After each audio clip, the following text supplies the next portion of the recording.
Hi, and welcome to That's So Nova. If it's your first time here, welcome. If you're a returning subscriber, thank you for coming back.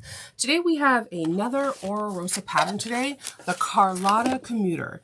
This is a perfect bag to grab your Kindle or your small tablet, throw it into your bag and a couple books and just go on a little vacation, even if it's a Starbucks, to a museum, to a park, and just commute somewhere.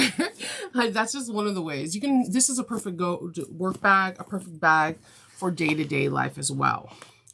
This bag is, I'm going to give you the measurements right now. This bag is 13 inches wide by 9 inches high and 4.5 inches deep at the deepest part. It kind of narrows a little bit in the gusset, the zipper gusset. There are a beautiful amount of pockets. We have a large pocket in the front that has a magnetic snap. We have a second pocket in the back that has a magnetic snap, as well as there is a cell phone pocket in this. So that's just in the front alone. When you open it up, we have Oro Rosa's. Let me grab this. I'm sorry, I took the crossbody out. We have Oro Rosa's like signature zipper pocket that turns into a slip pocket on one side and a slip pocket on the other side as well. Nice roomy bag. You have a lot of room in here. You can fit a Kindle in here. Some small computers, it's not made for computers. It's made for like an everyday bag, but you have endless possibilities of what you can do on this. This is a nice size bag. I personally would carry this as my everyday bag because I think it could hold a water bottle and all the little goodies that I usually have. So let's get started. For this, you need to purchase the pattern.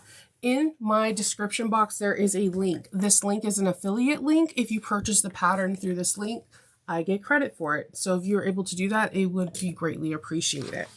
Once you get the pattern, then print it out, read through the pattern. I cannot stress this enough. I always feel like it's very important to read through a pattern so that way if there's a part that you don't understand or you need more clarification, you can write down. So when you're watching a tutorial like this, and to see if I'm able to answer it. And if I don't, then you can put it in the comments like, hey, Nova, blah, blah, blah, I don't understand. Or it's also good because Oro Rosa has a Facebook group.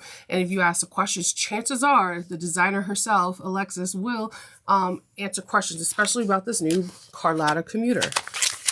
I can't say Carlotta without trying to say it like how I imagine people say it in the Mayfair Witches. I know, I'm weird. All right, so there's a lot of things that you need to do. The most important part of this bag is the prep work. So you're going to get information about even scaling, sizing, if you want to try to make it bigger for a computer bag. All that information is on page 4. So on page 6, you're going to get exterior. Now, she did something really cool on this. She did 3 different exterior colors to try to give it a cool, like, kind of quilted look. And she labeled them exterior 1, 2, and 3, as well as color coded them. There's quite a few pieces, but once we start putting it together, you're going to realize there's not a lot. So we're going to get started. After you stabilized everything, we're going to skip on to page 14. On page 14, I'm going to move my handy dandy ruler as it just slipped. Pardon me. Let's see. I'll move it right over here. All right.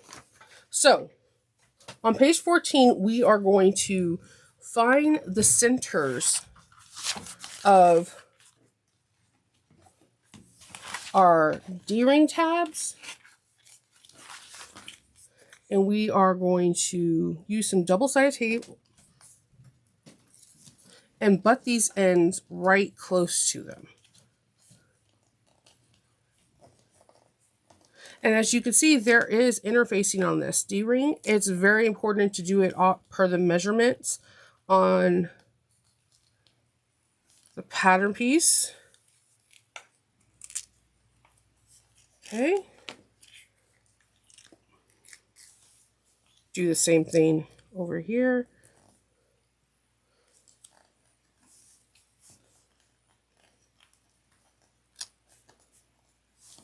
All right, and we're gonna stitch 1/8 of an inch down each side.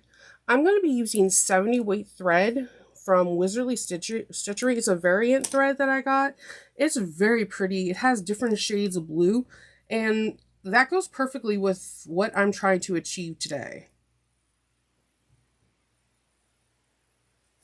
So, I'm gonna thread my machine, if I can do that. Thread my machine, and then we're gonna get started. Most of this is prep work, and once you get done with the prep work, you're golden. It comes together really smoothly. We have binding. Why does this not want to thread? Come on. Come on, little buddy.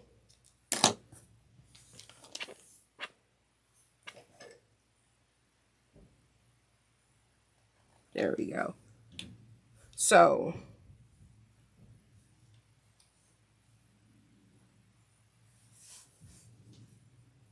once you have that, make sure you have something to drink and you're in a comfortable chair, and we're going to get started.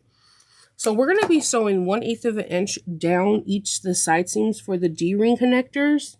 And just so you know, you don't have to just have D-rings. You can use triangle rings, rectangle rings, whatever you feel that will be good for the bag. I'm going to be using triangle rings.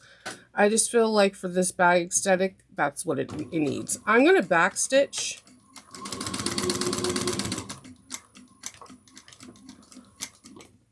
And I'm going to do it on, grab my other piece. Make sure it's nice and flat.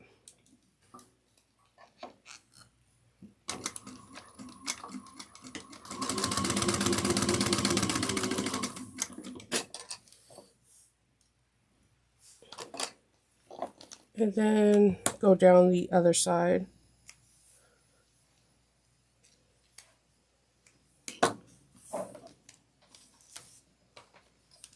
One-eighth of an inch.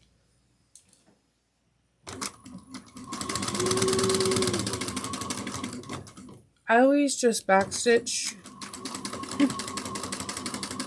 I always try to lock in those stitches. Trim away those extra tails. And what I'm going to do is I'm going to put these aside for right now. And then I'm going to grab our longer length piece, the center, the strap detail, and I'm going to fold this onto itself too.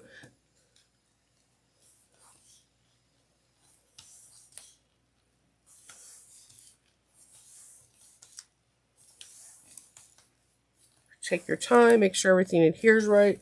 If you want, use a seam roller so that way it can flatten out the vinyl. Grab the other one. There's a lot of prep work, so just pay attention to all that. If you get all the prep work done, everything else will just fall into place.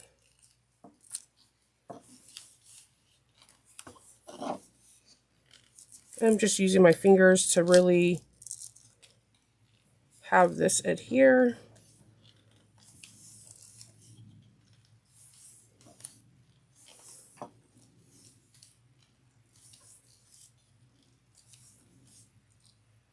All right, and we're gonna do 1/8 of an inch down each one of these sides.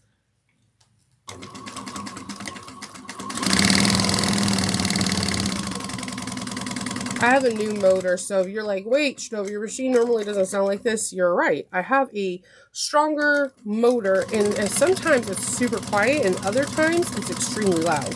So bear with me on this.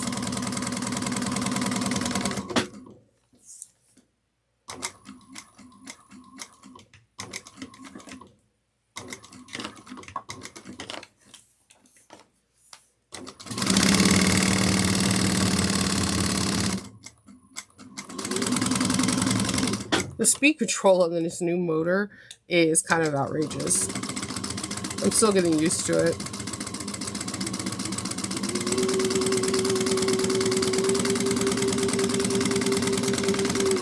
Okay, and we're going to put these aside too.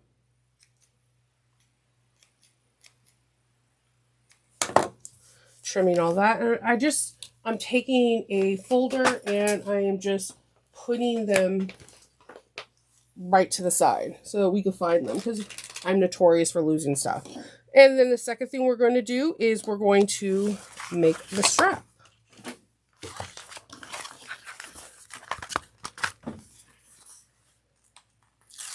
I use a little bit bigger double-sided tape on my straps. One, because I feel like it acts kind of like ribbing. It helps stabilize it a little bit if it doesn't, because double-sided tape really doesn't want to stretch. So I'm leaving about a 1/8 of an inch gap in between.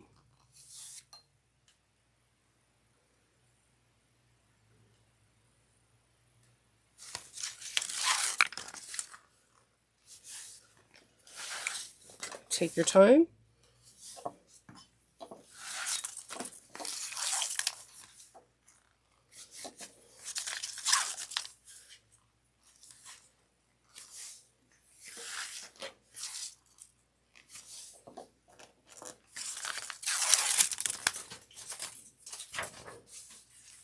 Okay.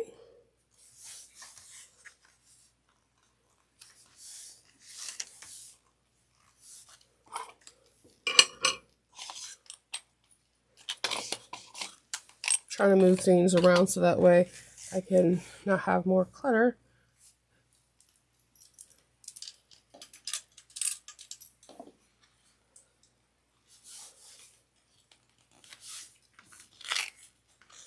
All right. So we're going to fold this over. We're going to sew 1/8 of an inch down both sides.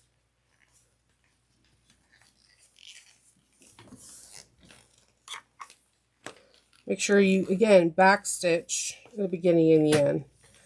When it's a strap, I usually back stitch a couple of stitches.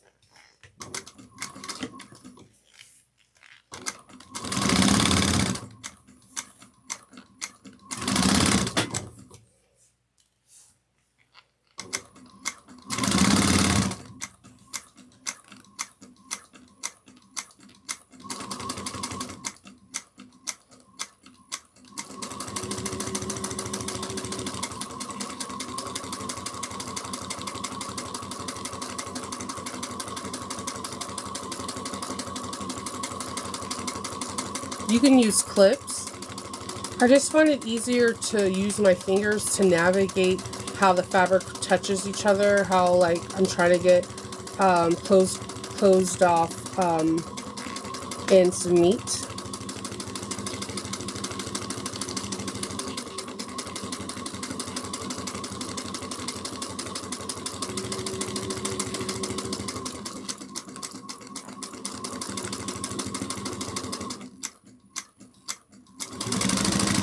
And what I'm going to do is backstitch, and I'm actually going to change my thread. It's bunching up. If this happens again, I'm just going to put a different thread in there. Hopefully it won't. Sometimes that happens with me with variant threads. I have no idea why. I'm using the correct needle, but sometimes it happens. It's okay though. We can rethread. So we're going to go down the side that is already closed naturally, and we're going to back stitch a couple stitches.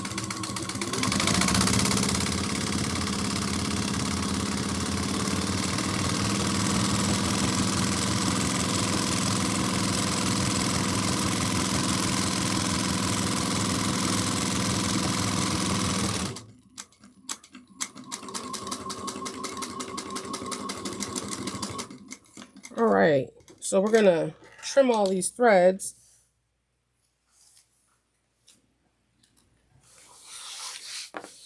And trim all the threads over here. Any unevenness.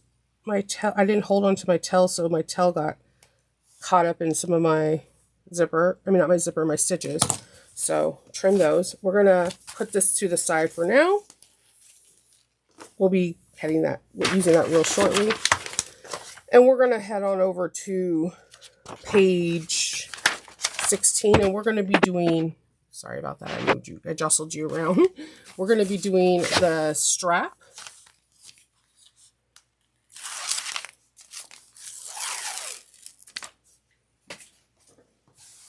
We're going to fold over similar like we did with the handle, leaving like a 1/8 of an inch gap in the center so that the pieces can fold over on each other.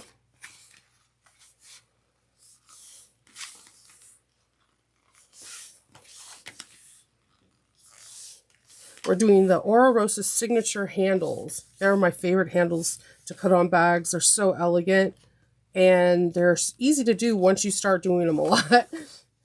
All right, so we're going to fold this over on itself, and we're going to sew 3/8 of an inch down one end and 3/8 of an inch on the other side. So, I like to put the one that's open first. And we're going to do a couple stitches. We're going to back stitch.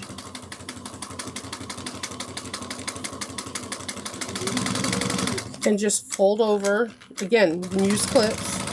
Mine's is just, I like to see, I feel like I can fold over. Yeah, it's the thread. For some odd reason. All right, that's okay. This happens. No worries.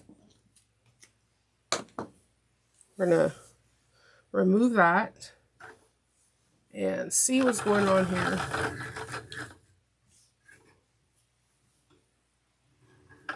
There are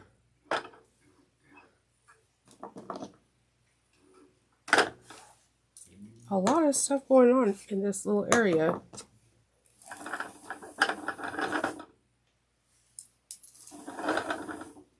I think I got it. We shall see. Somehow the spool got all unwindy. What I think I'm going to do is I'm going to just change it out for a blue thread. It's cool. I'm doing a Coraline theme, so any color blue will just work as fine. I just don't want it to mess up again. It happens sometimes, though. There's nothing you can do about it.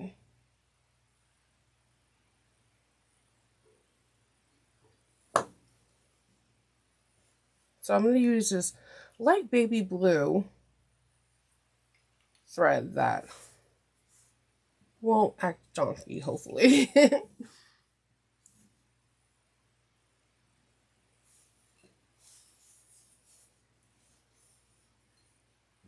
Okay. Sorry about that. But I'd rather show you that mistakes happen. I don't sew perfectly. I don't know anyone that does. It's how we come out of the mistakes and thinking out of the box that makes us the sewist that we are today. So it's frustrating for sure, but just keep thinking on your toes and figuring out, and it'll all pan out eventually. And then you'll appreciate the bag so much because the fact is you're not afraid to think outside the box. All right, and we will start with our 3/8 of an inch. Okay.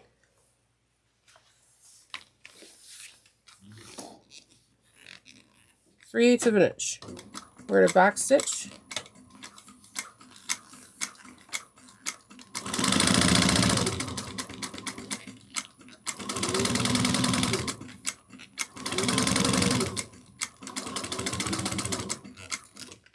All right.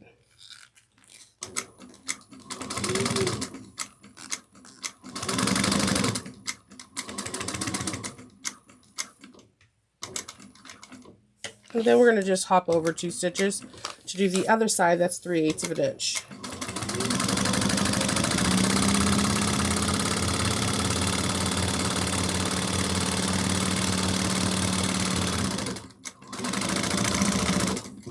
Okay, and let's cut off all these threads.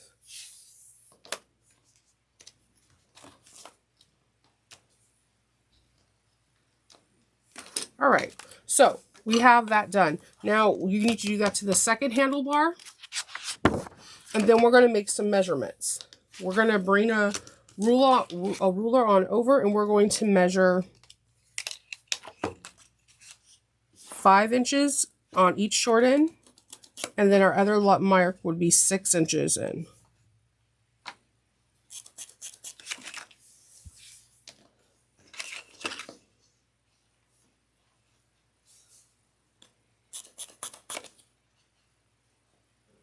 All right. So 5 inches and 6 inches. So what we're going to do is where the 6 inch mark is, we're going to start sewing in the opening of where there's that little flap, not the closed off side, the one that has open. We're going to have long tails, and we're going to stitch down, no back stitching, down across to the other 6 inch mark, down, and then across again to this 6 inch mark. And then we're going to leave long tails, and we're going to tie them off. So let's get started. No back stitching. I know it's tempting. So make sure you're at the 6 inch mark, not the 5.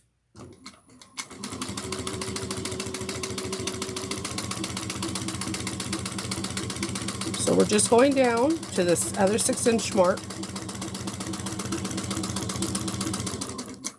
And when I get there, I'm going to needle down, pivot, go down, across to me, pivot, and let's go down again.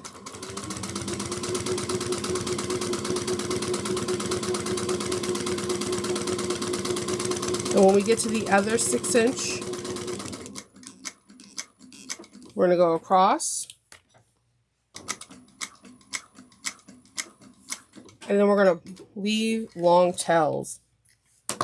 So what you have right now is a really beautiful handle, and you have these little tail ends. Now, this is what I do. I like to open and separate this opening. So I have my bobbin tails on this side and my top thread on this side. What I'm going to look for, let's see if I can get closer, is these 2 loops. This is going to be weird how I'm doing this. So I'm going to try to pull them. I'm going to try to do all 4 at once. Well, I could do 2 and then 4. So now the 4 threads are on the inside and not on the outside. I'm going to take these 4 threads and knot them. Sorry about my nail polish. My daughter's experimenting nail polishes on me. 1,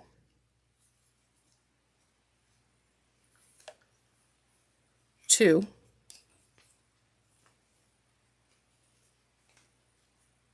and I like to do it 3. I like to snip as close as I can without snipping anything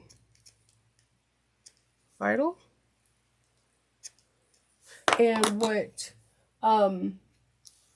what Alexis likes to do is drop a bead of glue in there for a check. If you have one of those electric lighters, you can try to get right in. But just know you're super, super close. And I wouldn't recommend it. So we have that. You're to put this with the other strap. You should make 2. And we still have our markings on there. Let's get rid of all these extra threads. And let's turn to page 6. Page 6 is a really helpful thing. You can divide your packs up so that you have 6, so that way it's easy to find all your hardware. It's easy to put everything together, and seeing smaller portions is just more palatable, and it's easier for you to digest. And yes, I used all food terminology. I'm hungry, so my stomach rumbles in here. Let it be. Let it be. All right, so let's start with number 1. We're going to retrieve our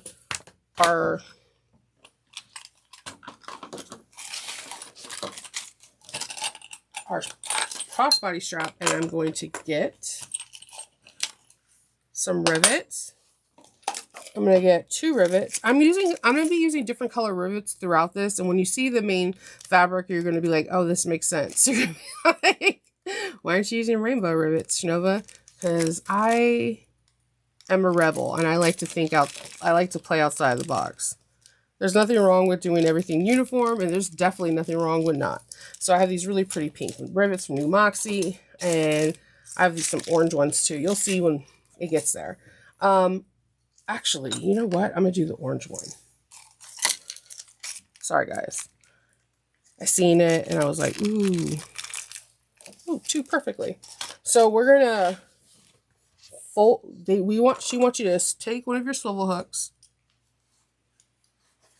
fold it over so this part is 1.5 inches.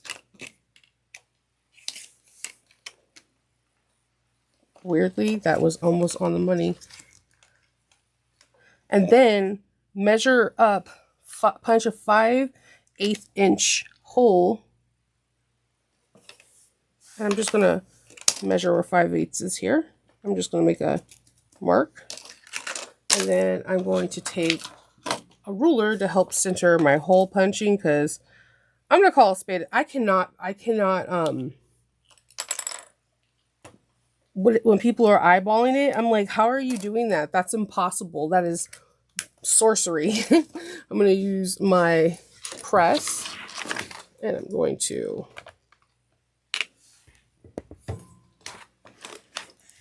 hole punch. You can hole punch with a handheld as well, whatever's easier for you.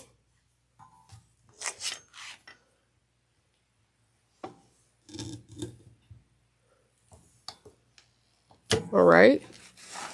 And then we are going to feed the rivet through.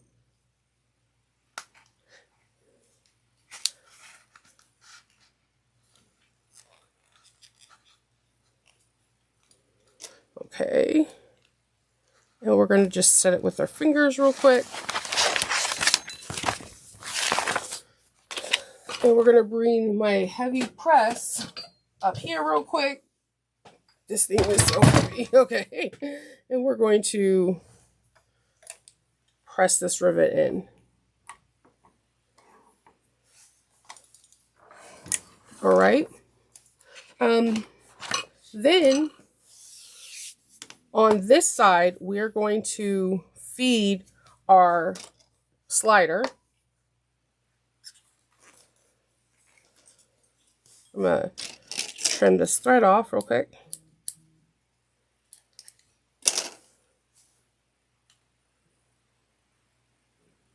And slide this through.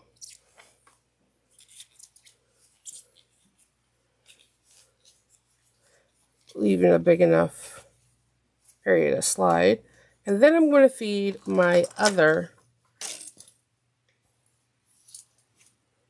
making sure the strap's not crooked, I'm sorry. Then we're going to feed our other slider through. And go, I'm going to give this a little bit more slack. I already know how I am. Big hands means not doing this dainty. We're going to slide it on itself and under. I know this seems weird, but it works out, I promise. So we're going to punch a hole here, and now we have our slider. So I'm just going to first get rid of some of these ends by singeing it. And then I'm going to punch a hole carefully. This is where like the handheld ones come in, about 5/8 inch away from the end.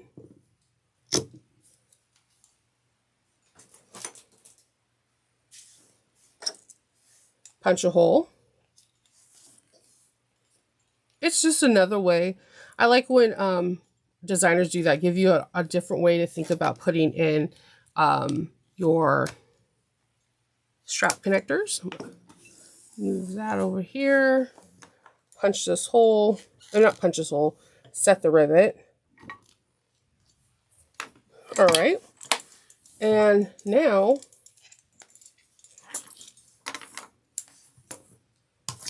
sorry, I'm moving everything around. Now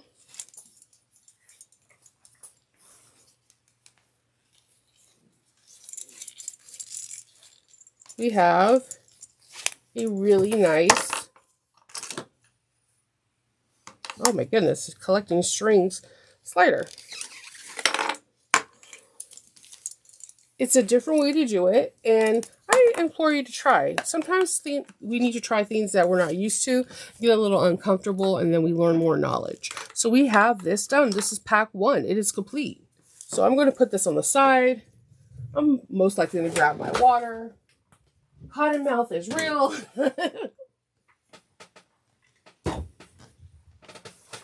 Okay. Putting my tools away.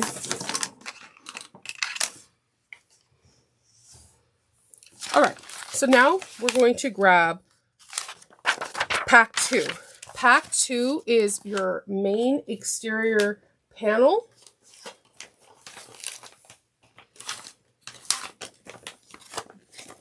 And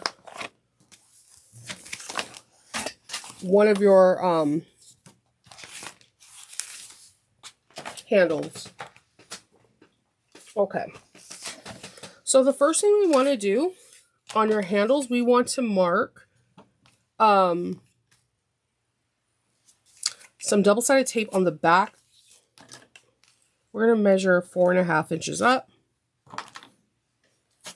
Again, chalk.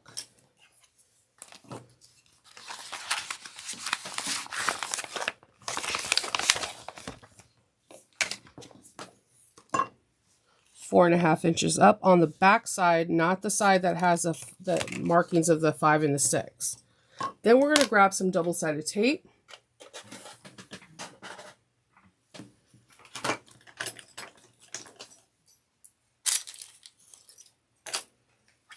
And we're going to place it on where that 4.5 inch mark is, down. Okay.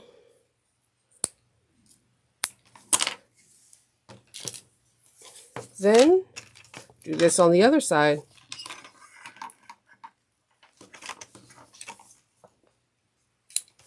All right. We are going to want to get a gridded ruler,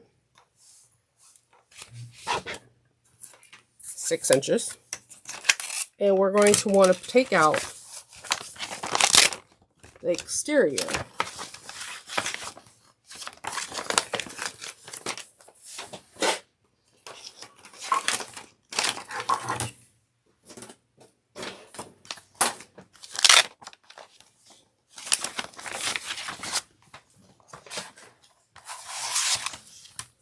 On the exterior, we want to find our centers. Finding your centers for everything in this pattern is important. So I'm clipping my centers with a small little V. Okay. I'm going to match up the 3 inch mark.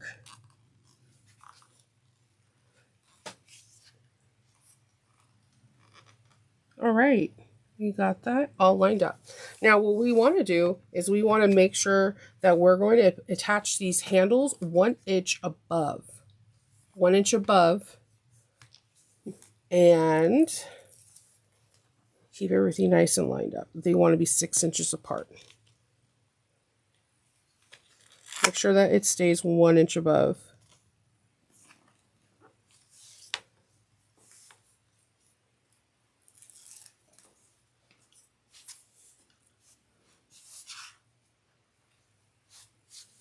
Okay. All right. Easy peasy, lemon squeezy, right? Then now we're going to, probably going to have to grab that again to keep sliding on off. We're going to top stitch this going 1/8 of an inch all the way around to the 5 inch mark, to that 5 inch mark. So up across that 5 and down. You can back stitch at the beginning and end.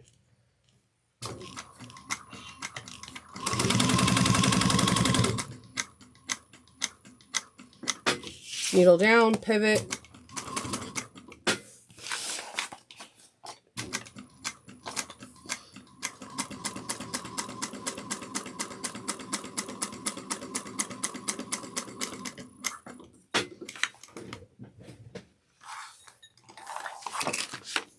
Trim those threads.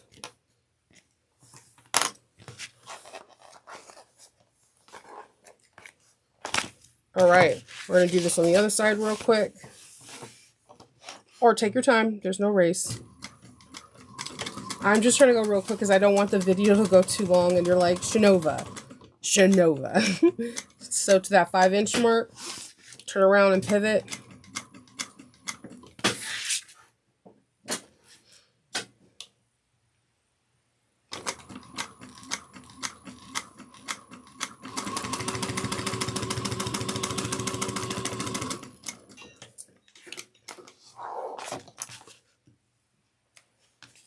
Okay, coming together really nice.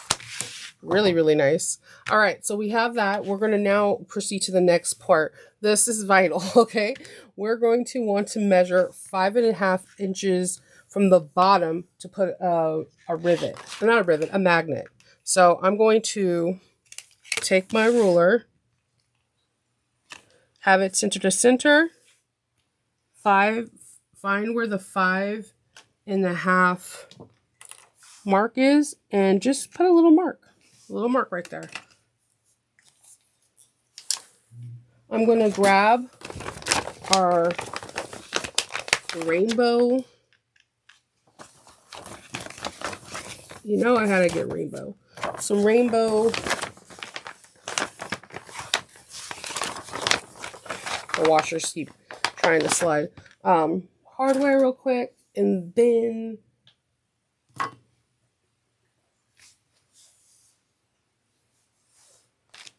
get some cutting. We're going to put the female here. So what I'm going to do is I'm going to take my pen and draw the line that I need to slit.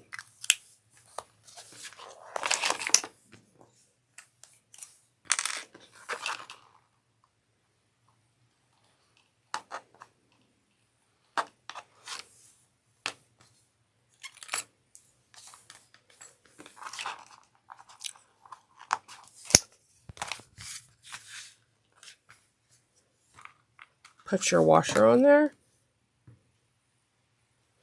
Fold down. And then some electrical tape.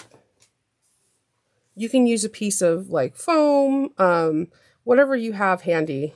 I like electrical tape because it has a tendency of sticking really well.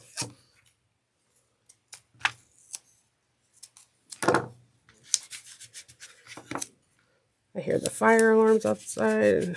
I mean, not the fire alarm, the ambulance alarms. I hope everyone's okay. So we have that. That's all done. It's looking so cute. We're going to now put a rivet in the middle about, I'm just dropping everything. About, let's see. Right above the 5-inch mark. And I'm just, again, using a ruler that has a center tool thing because, again, your girl sucks when it comes to eyeballing. I'm not afraid to admit it. All right, so I'm going to punch some holes real quick.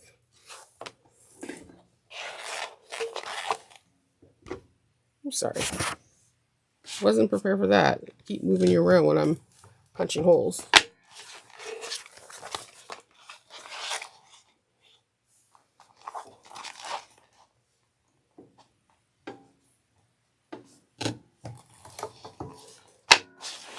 All right.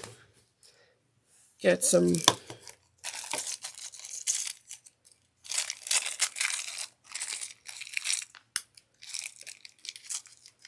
rivets.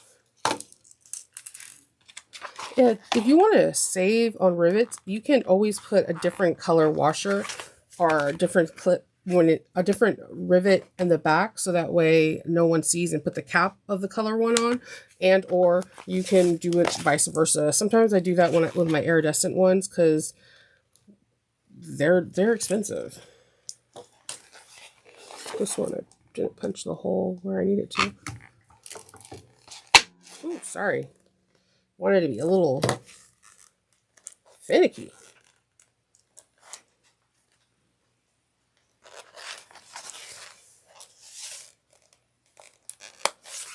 And I'm just going to set these.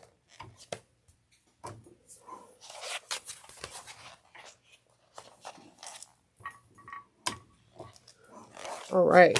So they're both set. This is looking cute already. I'm just saying it's looking cute already. So we're going to now grab the pocket. So we're going to have our outside pocket and we're going to have our lining pocket. So if you're using directional, please pay attention to figure 47. It shows you how you need to have this. For the front of my pocket, we need to find the centers.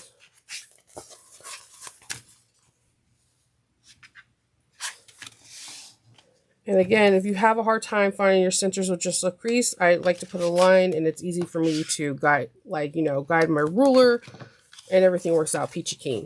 So I need to go up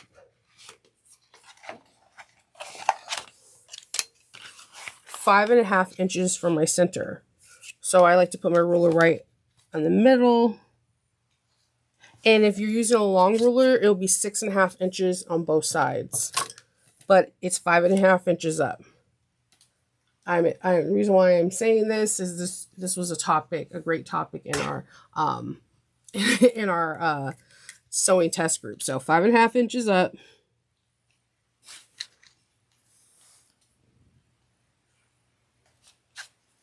Make a mark. I need to grab my washer. If it wants to come, it's like, no, I'm not moving, Shnova. It's cool. It's cool. It's cool.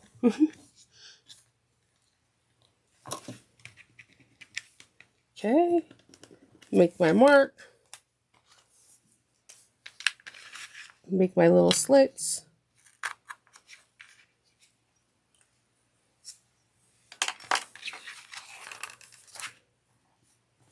And then we're going to put this in the back.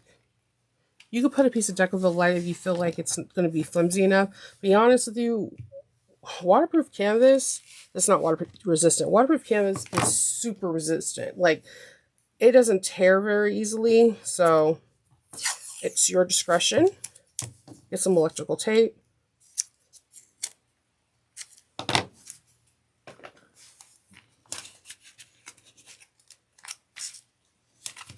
All right. Putting the ruler aside. So we're going to put this right sides together. I'm going to put this aside for right now. We're going to put this right sides together. And we're going to sew 3/8 of an inch. You can clip it into place.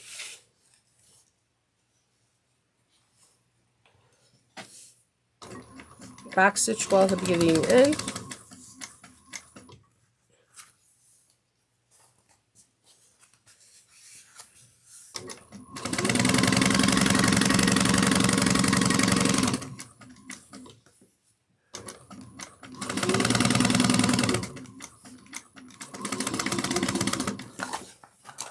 All right. Now we're going to trim the seam allowance only on the front pocket part to 1/8 of an inch. Only at the front pocket part.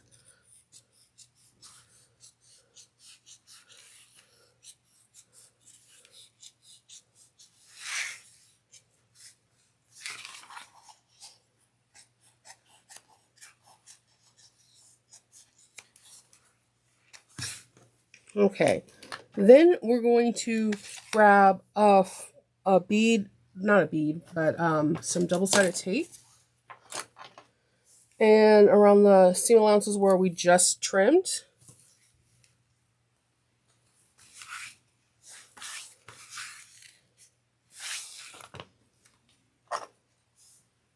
Okay. There's a lot of little things in this pattern. And once you conquer the little things, everything else will come out easy. Flip over the front pocket and we're going to make everything stay. Then we're going to match the ends. This is where I will grab a couple clips because I don't want nothing to shift. So I'm going to match these ends here. Grab another clip.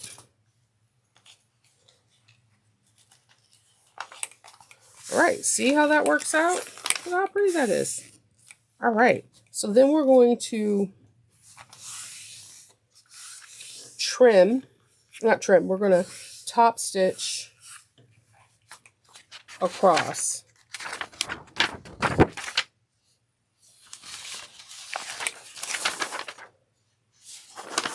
And before you do anything, just make sure you did it at that 5.5 inch mark. Because if you did it at the 6, this won't fit. It will go higher or lower. So everything's fitting really nice. I like to do this beforehand just because your girl has messed up numerous times before. So we're going to top stitch 1/8 of an inch right here on top of the purple, the lining one.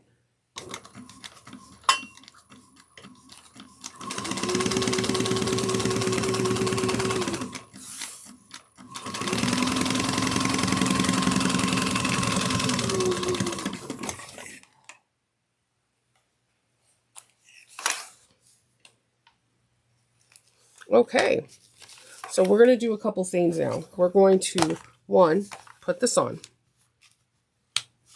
2, I'm going to clip the bottom.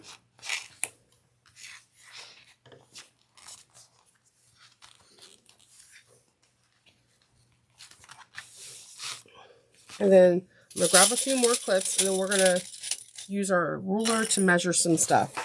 Now, before we clip the sides, we need to make sure that the sides are even.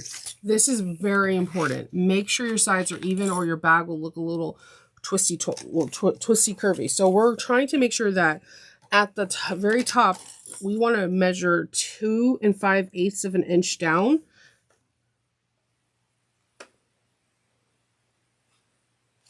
And when you can get it there, that's when you put the clip to hold it in place. Maybe another clip. We're going to do the same thing on this side. We want to measure this pocket at its highest point at 2 5/8 of an inch.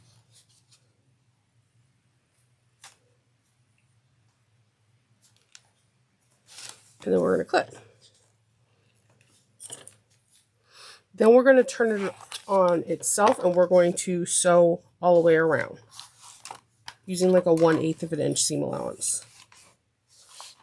And let me just double check. I say measure twice so you don't have a messed up pocket. All right. We're going to do about 1/8 of an inch all the way around.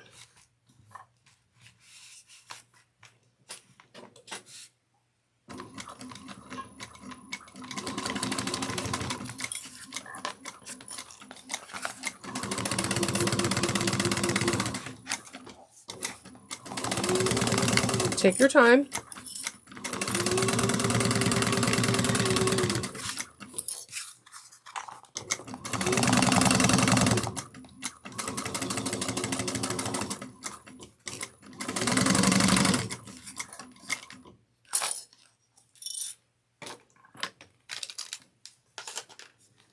Okay.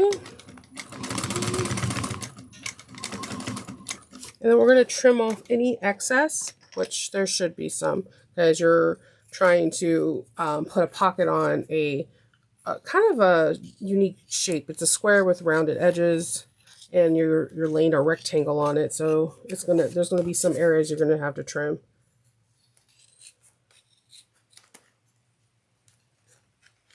All right, look at that. Isn't that the cutest?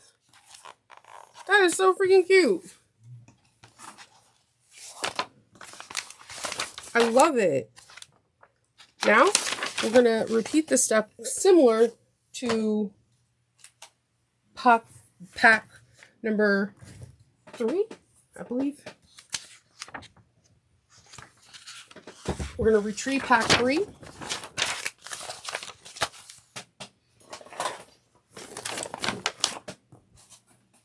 I'm going to grab pack 3 real quick and get all the things that I need for pack 3. Okay. So I'm going to, pack 3 has different components because we have a cell phone wallet we're putting together. So I'm going to grab the lining piece for that.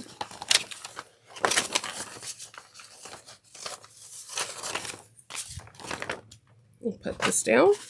We're going to put the lining piece of the cell phone right sides together. And we're going to sew 3/8 of an inch all the way around. Now I drew out my line, if you see. And what I did is I measured 3/8 of an inch on the sides. And then from there, I kind of created the curves using my ruler, moving it.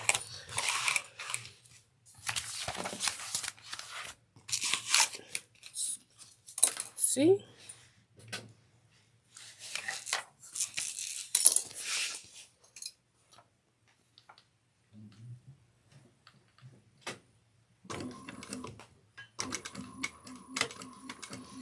Take your time. There's a lot of curves.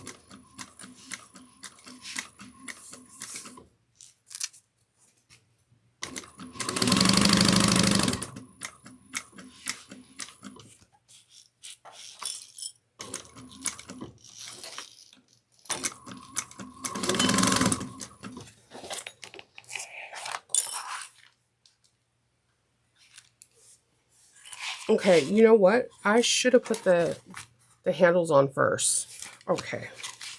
We're gonna, if you did this, is not in the world. You can unpick it. Or you can also just bear with me for a second. I'm gonna show you how we're gonna get this done. I got excited. I seen the pocket. I got excited. All right, so I'm gonna find the center on here.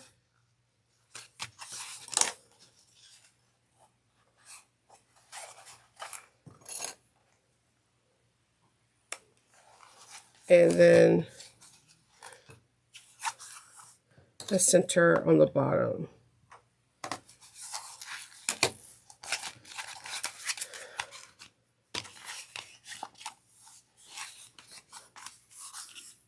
And then I'm going to just fold this up so that I can see where the 3-inch mark is.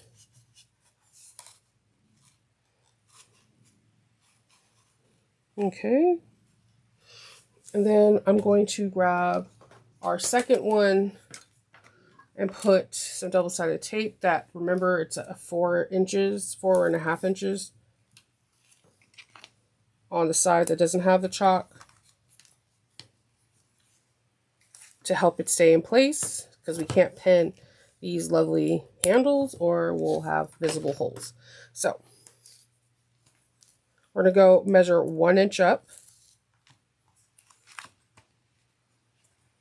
making sure I stay at 3.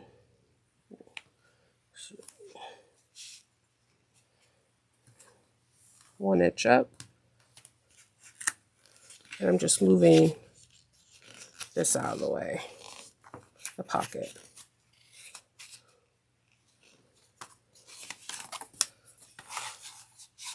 And then I will do the same thing on this side. I'm going to partially put it down and then move the lining of the pocket completely out of the way.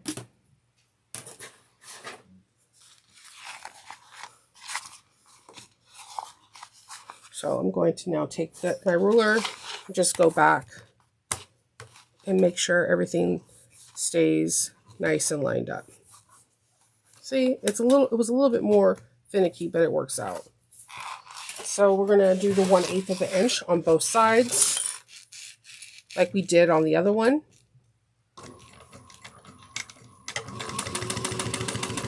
Go up to the 5-inch mark that you drew with chalk. Pivot.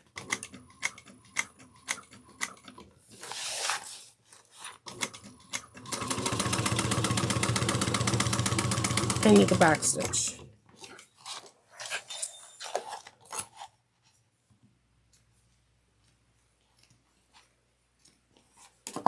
We're going to do the same thing on this side. Does anyone else do that? Like they get excited to sew a part and then they totally miss the other part you were supposed to sew? That happens to me way too much.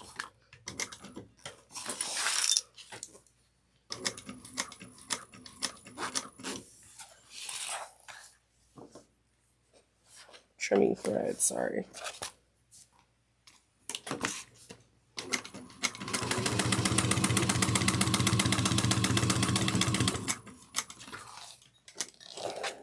Okay, trim those threads. All right, from here we're gonna have to do that little 1/4 of an inch mark.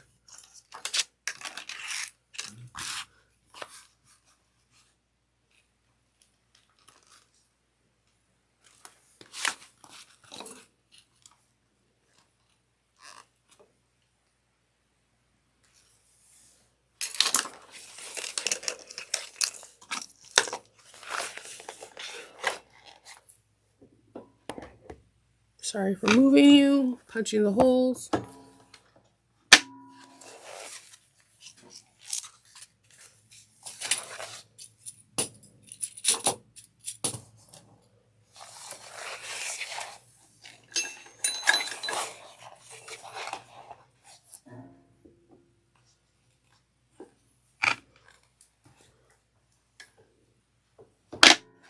Punching the holes.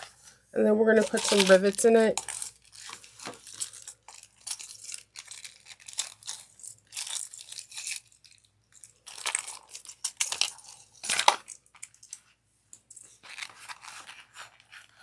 Threading the melt in.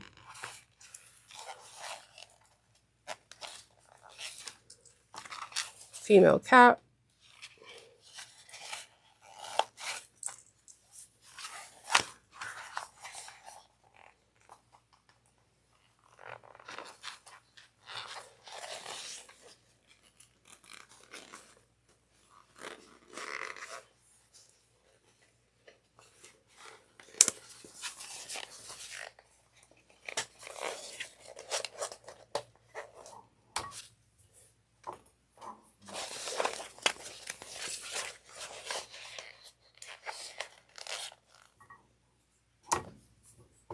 Okay, rivet set. Okay, let's go back to this part now. We need to trim this area, so there's about 1/8 of an inch. I find pinking shears are easier, but you can cut little notches to make the area lay flatter. All right, so you pink that. That's done. We are going to bring this to the back. And see how the pinky shears made it nice and smooth. We're going to top stitch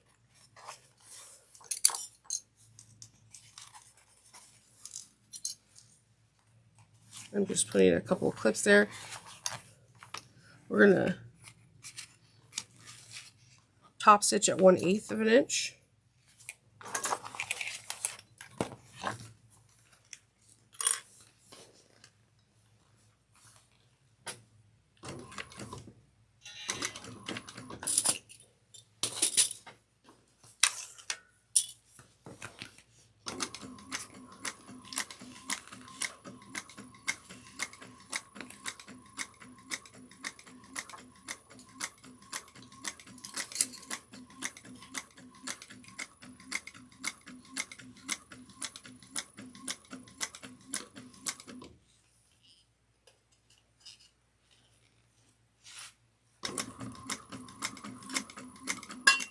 Okay, we have our top stitching done. trimming those threads. Let's go to page 25, and we are going to need the backing that has the Decaville light of this. This is the back of the cell phone pocket.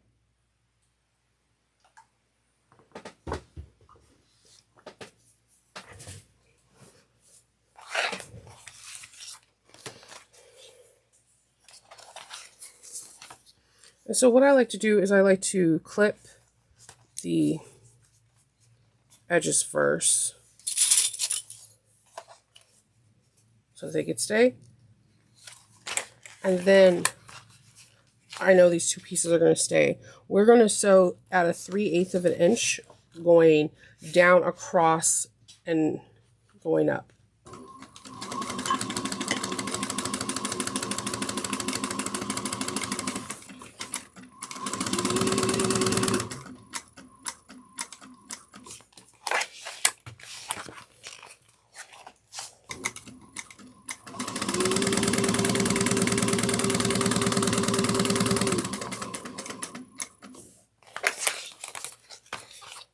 Smooth this clip, trim these threads. Promise you, if you trim threads along the way, it'll make your life a whole lot easier.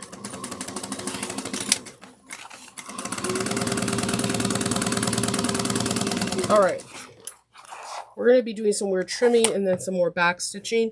We're going to trim the seam allowance, the 3/8 of an inch to 1/8.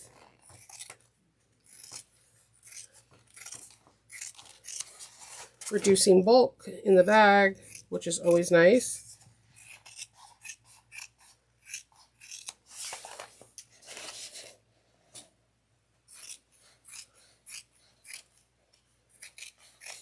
And trim those threads.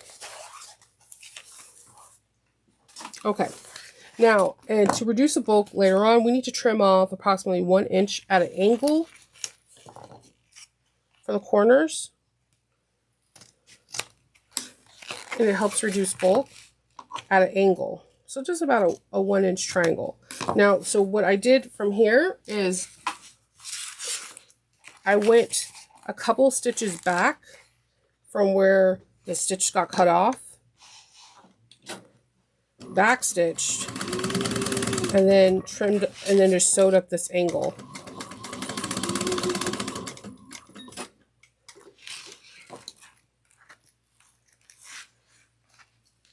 And I'm going to do the same thing right here. I'm going to just sew at an angle. And then when I get to that area that the stitches kind of got cut off, I'm just going to go a couple stitches in and then back stitch so I lock in those prior stitches as well. No unraveling on our watch, right? Okay, we got a cool slip pocket. Everything's working out. Okay.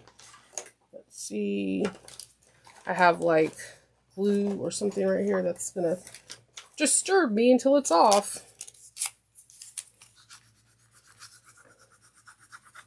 Yeah, glue. All right, then we're gonna do the same pocket thing. I'm gonna put this on the side for just right now. Grab the pocket pieces and our washers. So we grab this one, find the center with this.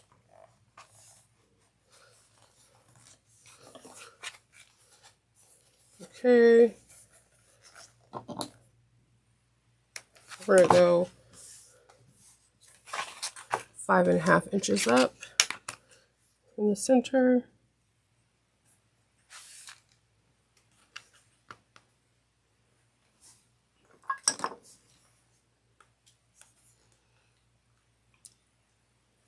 Inches up.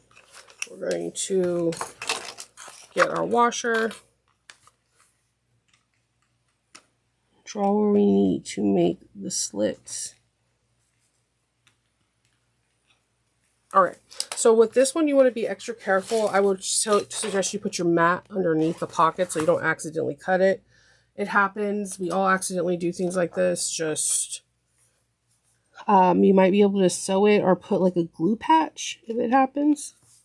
But I would not recommend it. So let's grab our female washer. Our female magnet. Put a washer down.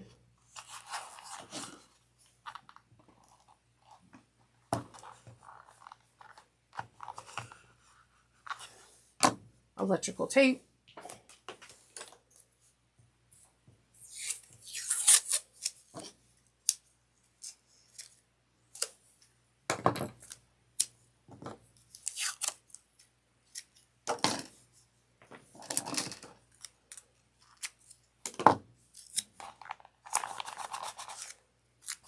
Okay. All right. So we have that. That's start on the lining. Same thing. We're going to find our centers. You're going to hear me say that like throughout the whole thing. So I know it could be tiring to hear it, but I just want to make sure everything goes. And then remember, for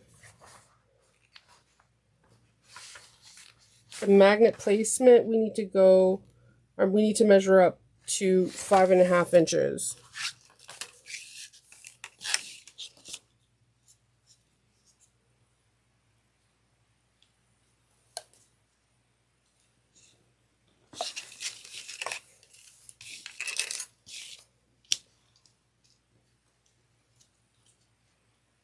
If my magnet wants to move, the washer wants to move.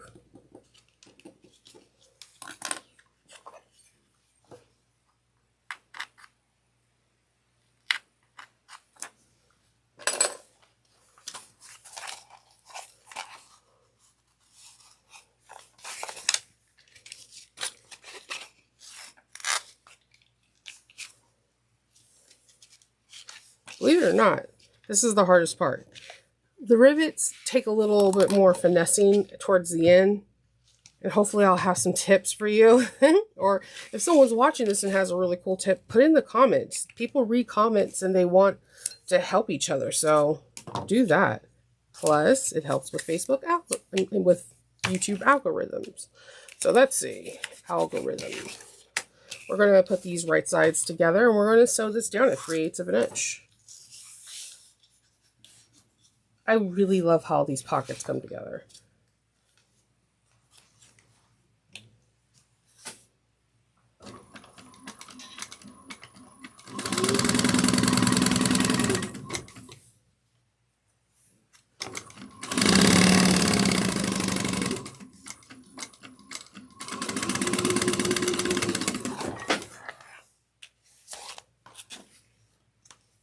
Okay, we're going to trim only the exterior front pocket part, not the lining.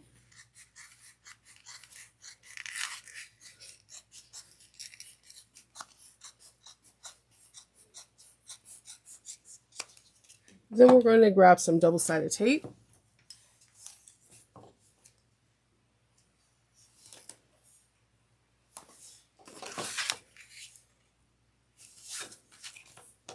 And we are going to have this come forward.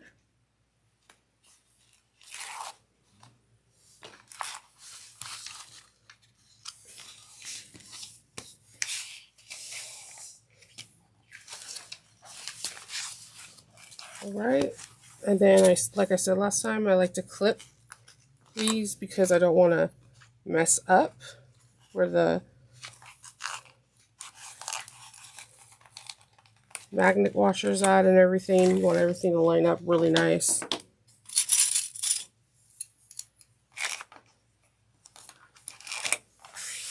And before I top stitch, I'm just going to bring my bag front over here in the front, and it fits on the bottom perfectly.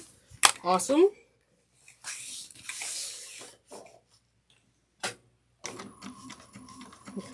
Top stitch at 1/8 of an inch.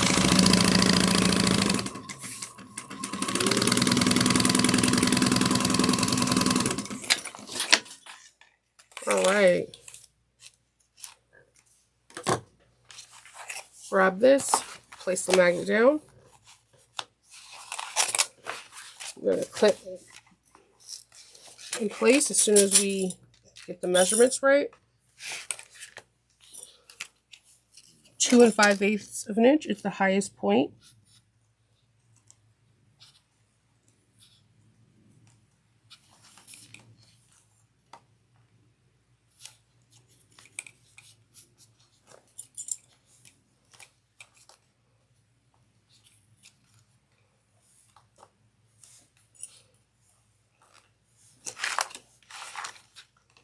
On this side too.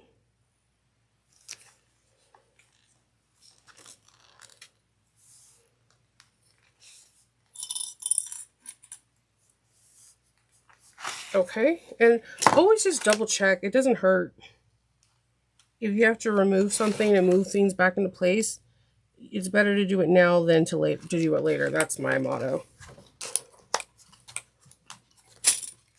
All right, take this and we're gonna stitch this around using 1/8 of an inch seam allowance.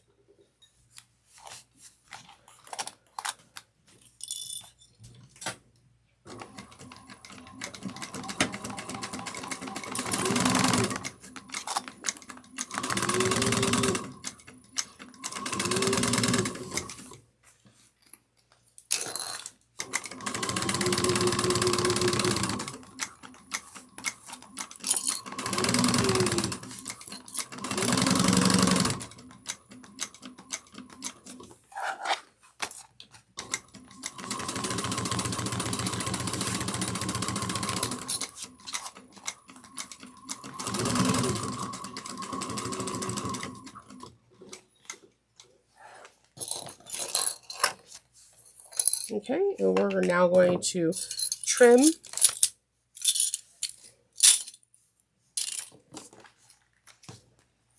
off the excess.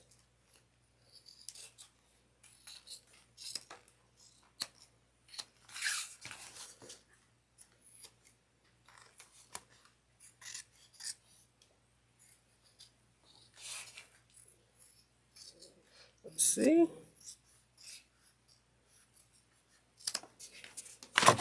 Ooh, looking good. All right, so we're done with the exterior. This is so cute. I'm sorry, like I am filling this Coraline big time.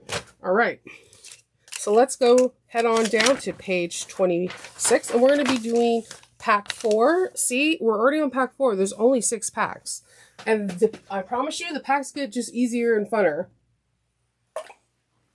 Remember to stay hydrated, people. Let's go. All right.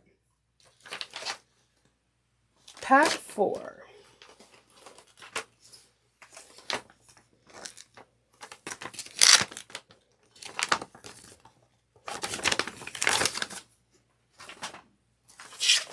Pack 4 is the one with the zipper pocket.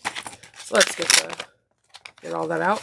We're going to need the lining main piece, our 2 wings, our lining pocket, and our exterior pocket piece, our zipper, and our zipper pull. All right. I'm going to remove the pull. All right. So what we're going to do is I'm going to put these other pieces, the wings and stuff, to the side and just focus on the pocket. So we're going to take our interior of the pocket and have it showing right sides up.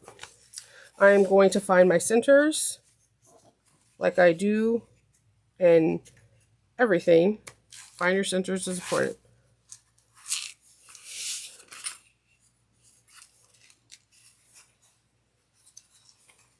And trim.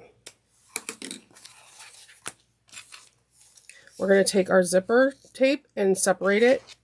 I have center marks on mine. And we want to place, lay the zippers right sides up.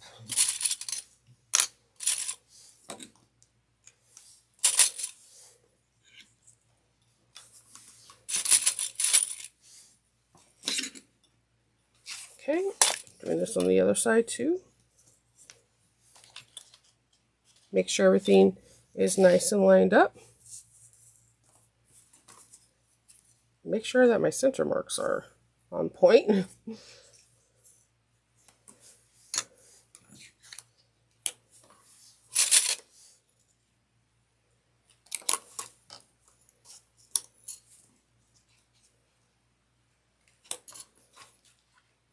All right, I'm going to sew this down using a 1/8 of an inch.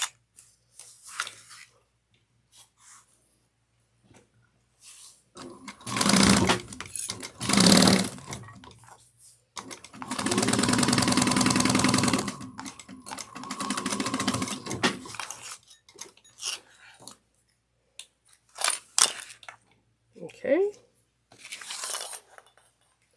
And we're going to do this on the other side as well.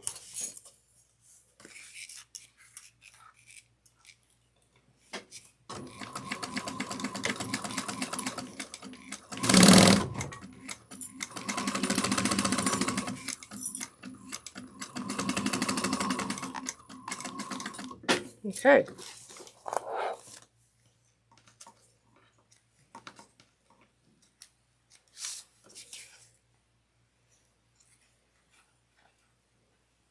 Okay. We're going to want to lay right sides together and sew 3/8 of an inch.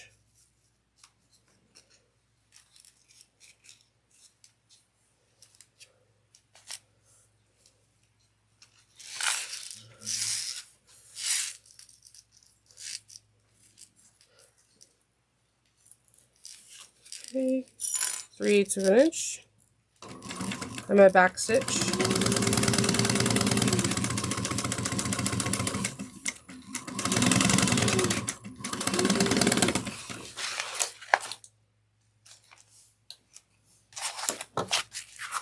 I'm going to do the same thing. Put these right sides together and sew 3/8 of an inch.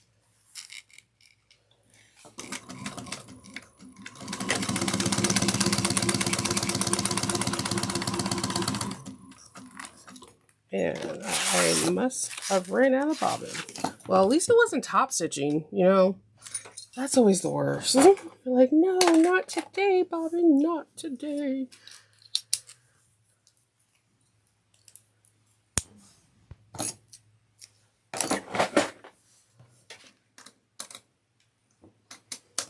All right, let's get this.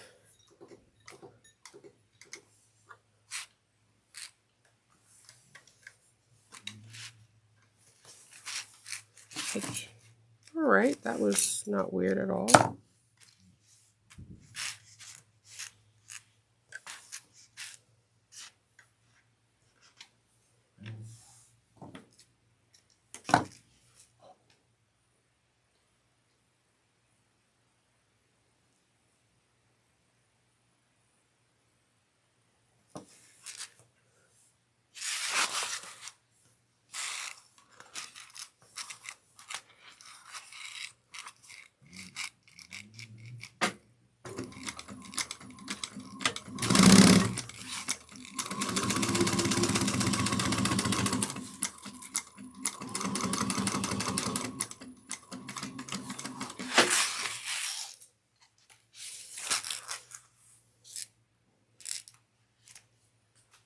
Okay, then we're going to turn right sides out.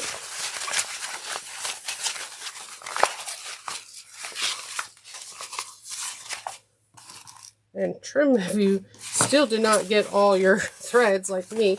We're going to just top stitch. Just roll it out.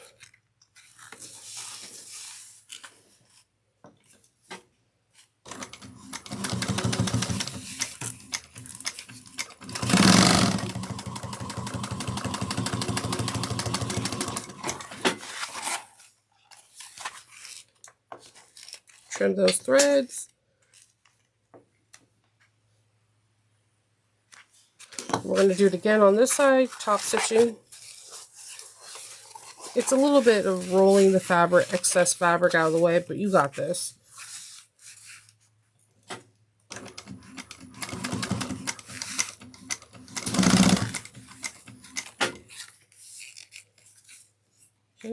I'm just tugging at the zipper tape so it doesn't get sucked in because it wants to. Alright. Then we're going to do some fun zipping and unzipping stuff. So let's go over to figure 9. We're going to zip up. Your zipper can go to the left or right, whatever you choose. There's no wrong or right answer to it.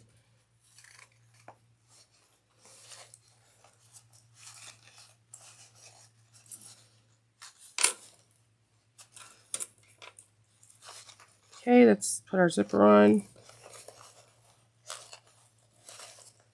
You can use a zipper jig or whatever you have handy.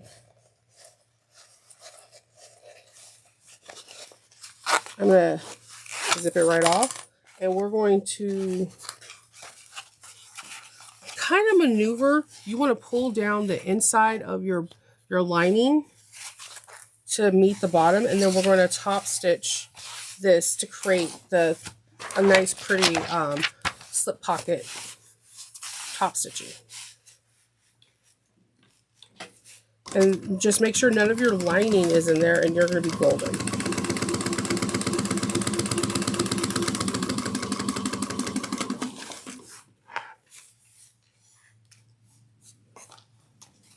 Then we're going to turn this right sides out. And we're going to close our lining pocket.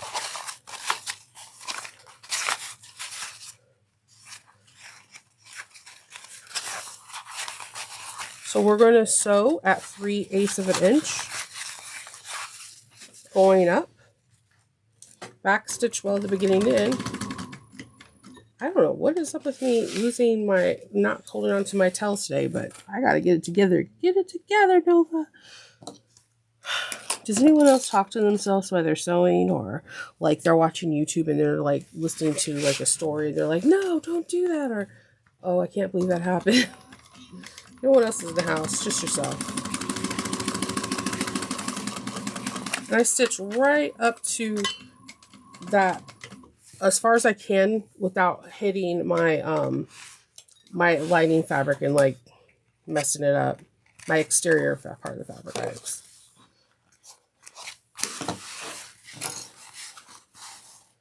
I'm going to do the same thing here. This time I'm going to hold my thread tails.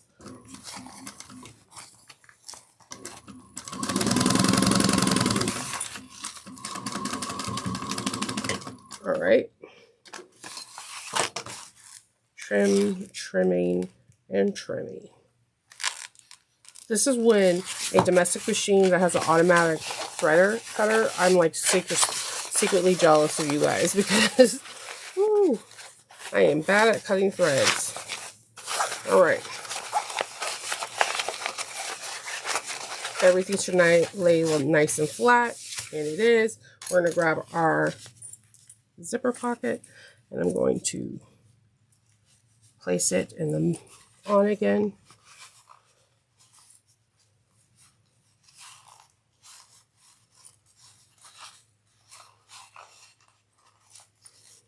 Let's see.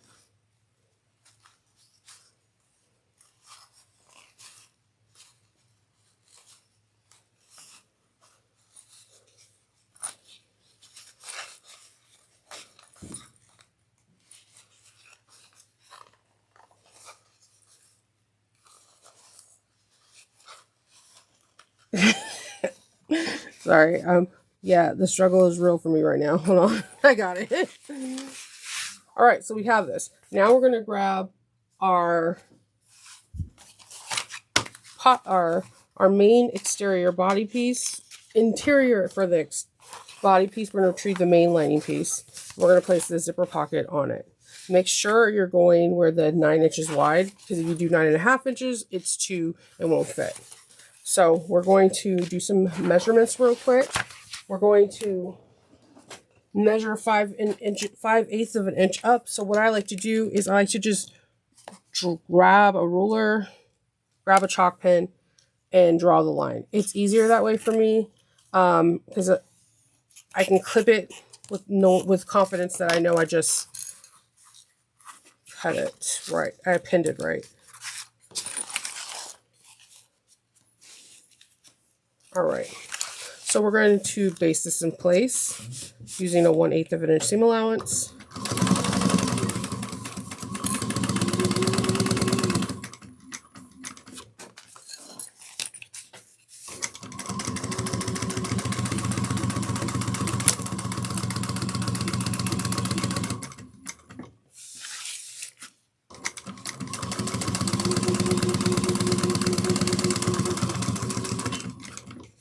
All right.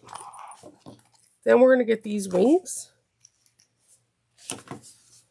And we're going to put them on. And we're going to sew them at 3/8 of an inch.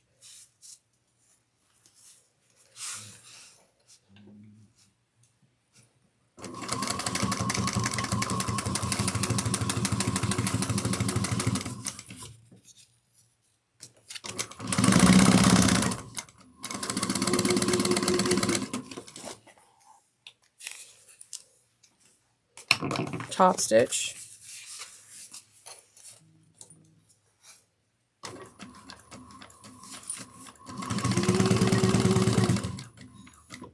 Again, I did not hold the thread or something.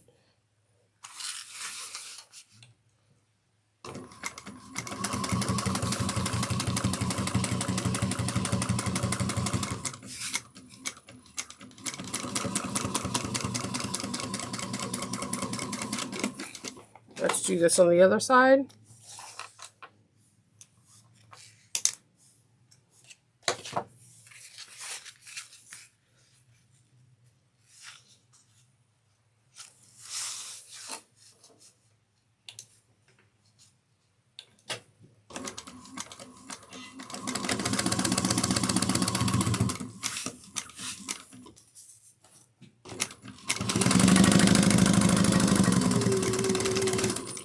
All right, top stitch.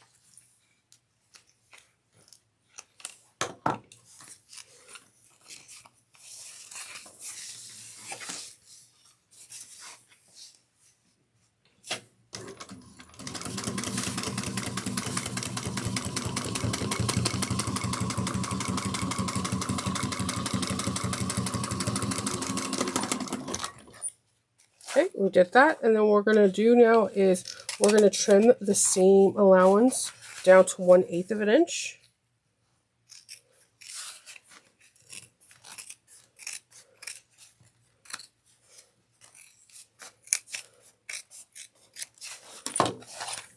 This helps reduce bulk.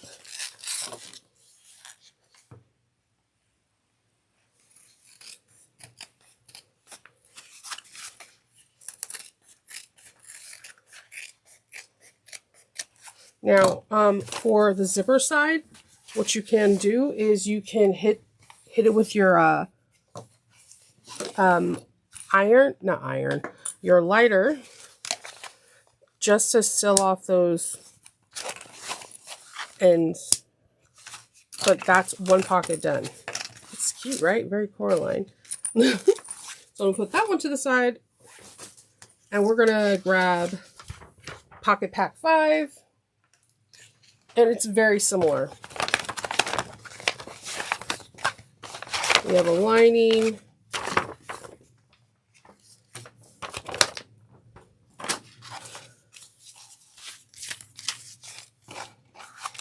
So we're going to grab our lining pocket. We're going to put the two short ends together, right sides. We're going to sew it together at 3/8 of an inch. Back stitch the beginning and end.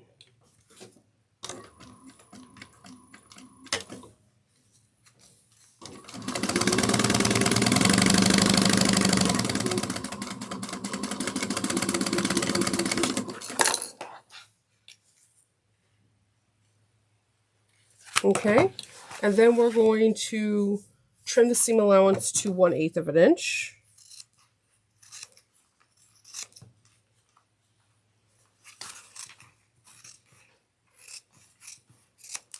Okay, we got that. We're going to turn this pocket's right sides out.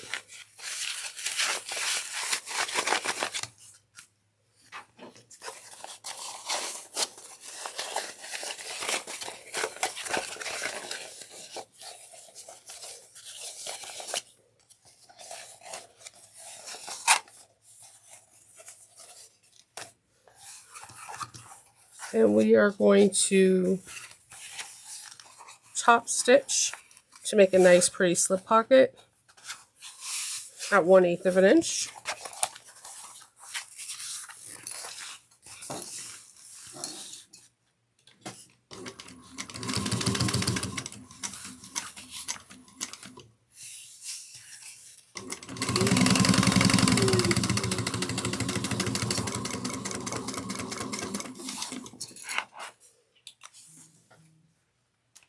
Okay, let's go to page 30, and we're going to do the same thing. We're going to want to make sure that we are on the right side. We want to make that markings of 5/8 of an inch. That way we know it's even and flush.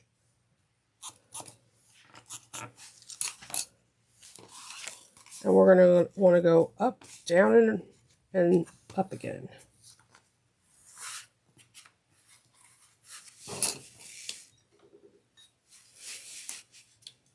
One-eighth of an inch.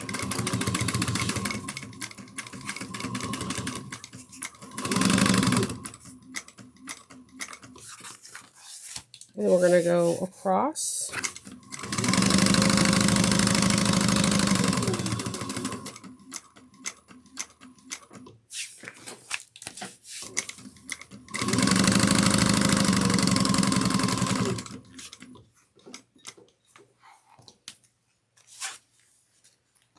Okay, and I want a sassy little tag, so I'm going to put one right here. I'm trying to get it where my stitches are 3/8 of an inch, so that way I don't have to worry about accidentally cutting into the tag when we trim. It says breaking news, far from perfect. Ain't that the truth? All right, 3/8 of an inch.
Okay, we're done with the other lining part. That is, I mean, I'm telling you, big steps happening. So we're going to now start making them be one piece. You can put whatever pocket. There's no front and row back to this. Like, either side could be the front or the back. So you can have at it when it comes down to putting this together. So I'm going to grab some clips.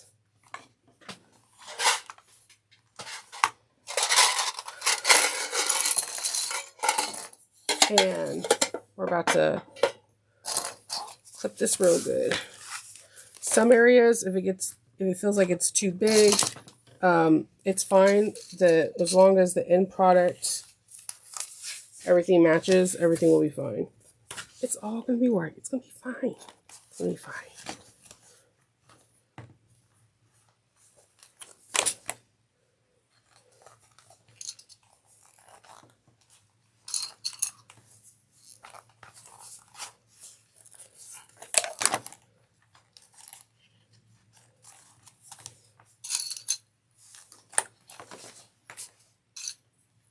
All right. So we're gonna do this top stitching at 1/8 of an inch all the way around.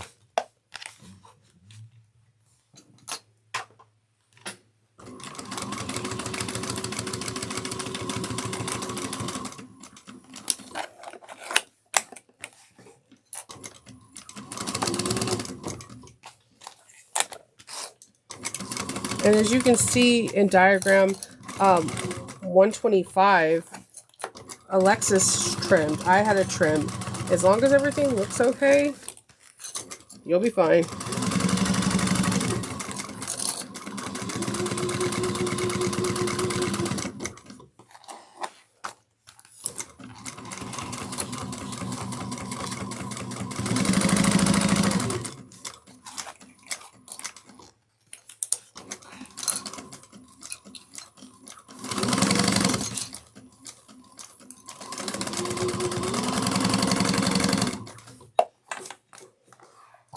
So let's trim all the excess.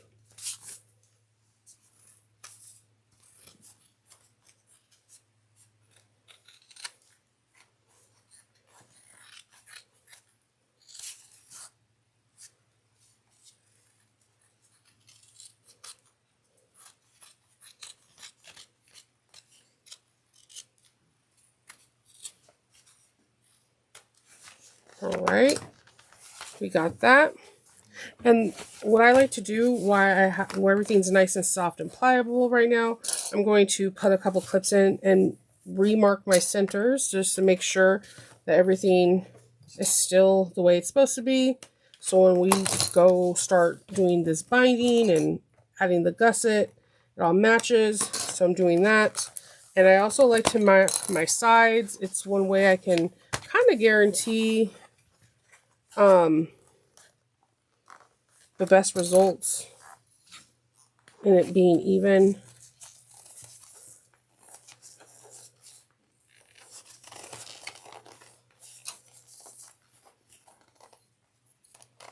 Okay, so I'm just doing a little like 1/4 of an inch snip, not even really 1/4 of an inch, just enough to know where the sides are.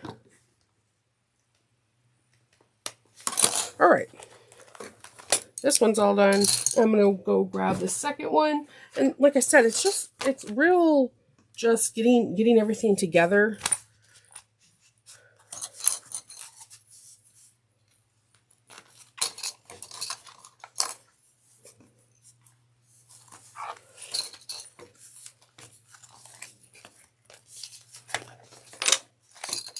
All right, and let's start.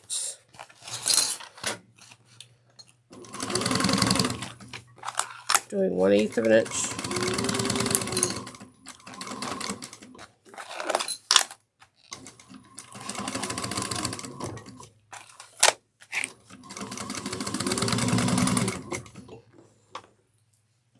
Trying to move other things out of the way because it's like trying not to move.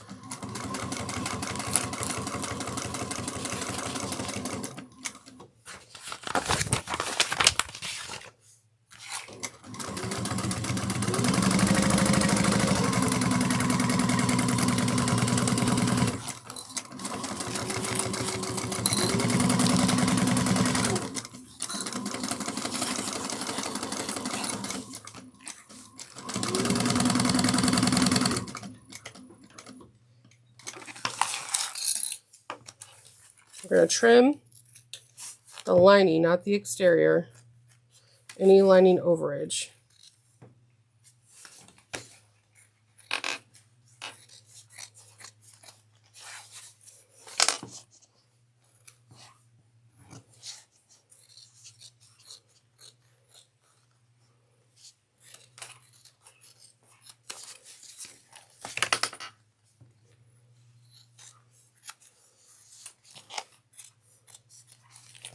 All right. Then we're going to apparently not trim threads, Shinova. find the centers.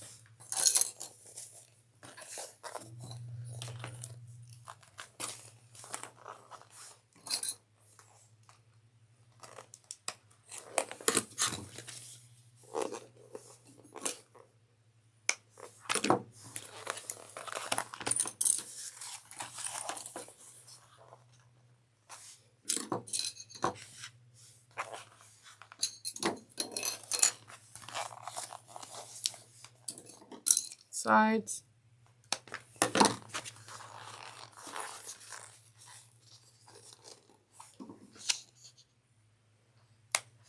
All right. We are done with that. Whoop, whoop. All right, so let's go get our last pack 6. This is the zipper thing. And like I said, from here, it just becomes memory. She does a couple of cool different techniques that I know I'm going to be implementing in almost everything. I am not doing back feet. You can if you want. There are instructions on how to do it. I personally, I'm not a big back foot person. So we're going to start with your, putting these to the side. Let's see.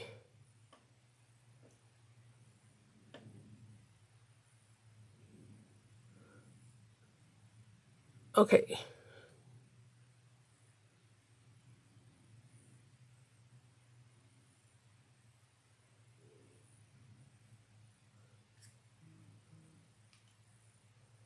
All right. So we're going to, sorry for the long pause. Everyone is trying to call me when I'm doing a video. It's really interesting. We're going to have our zipper tabs and our zipper tabs exteriors and lining. So we're going to put them right sides on.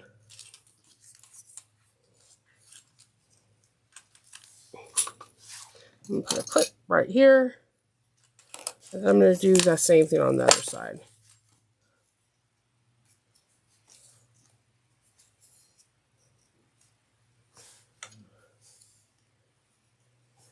We're going to sew this the tabs on using a 3/8 of an inch seam allowance, a back stitch, and not sew your finger by accident. I didn't do that, I promise, but I'm still getting used to the power. This is, my other one was like a half a horsepower. This is like a whole one, and I'm like, okay, I thought I was a big girl. Apparently, I'm still toddler phase, so, you know, it is what it is. The learning curve is going to be fun. All right, so we're going to trim these threads, and then we're going to trim back both exterior tabs. Do not trim the zipper tape or the zipper tape lining. So just the exterior. Okay, and then we're going to do top stitching at 1/8 of an inch.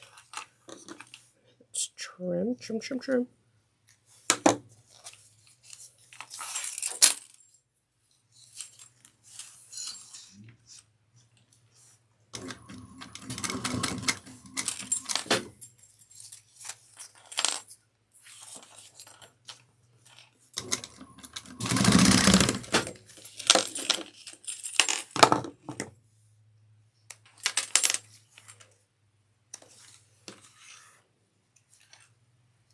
Okay. All right. So then we're going to grab our lining pieces from our zipper gusset pieces. So what I did is I went ahead and just added 1/8 of an inch double-sided tape to one side. And I'm going to, if you did all the measurements right, you should be able to line this up real nicely. There's double zippers. Make sure you put your pulls on before your tabs, if I didn't say that. See, if you cut all the tape right and did the seam allowance, this all comes together really beautifully.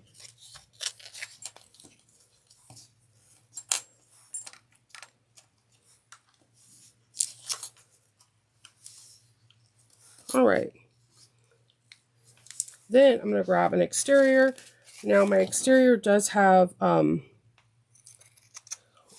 woven fuse to it, so I can help it not stretch. Because we all know if you work with vinyl, vinyl likes to stretch. We're going to sew these two together on top of each other, the zipper panel, using a 3/8 of an inch seam allowance.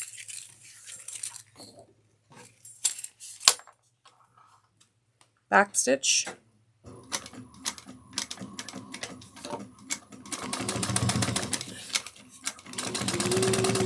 Now, before I get to the zippers, I'm going to go needle down and position my zippers out of the way so that there's not a weird bump.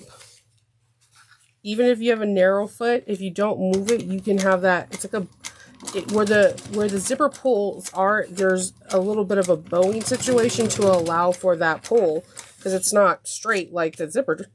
So just move the zipper pulls. I know it could be taxing, but you got this.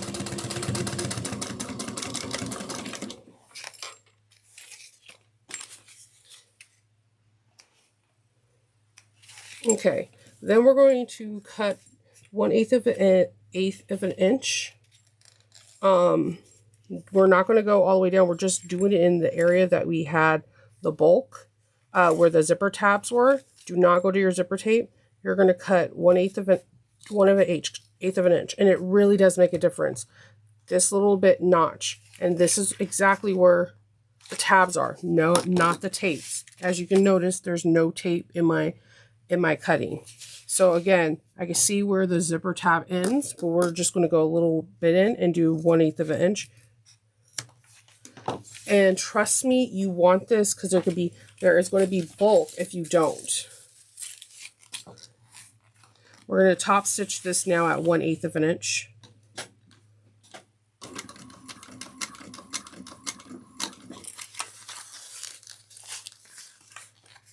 I'm just trying to keep lining and exterior fabrics together.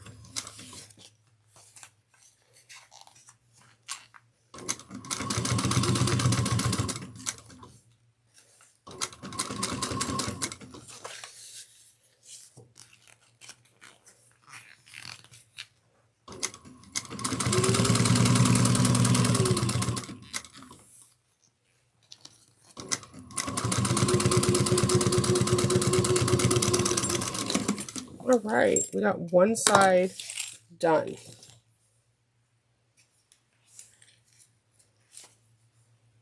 All right, let's do the other side. Again, I'm going to use double-sided tape, and I'm using 1/8 of an inch.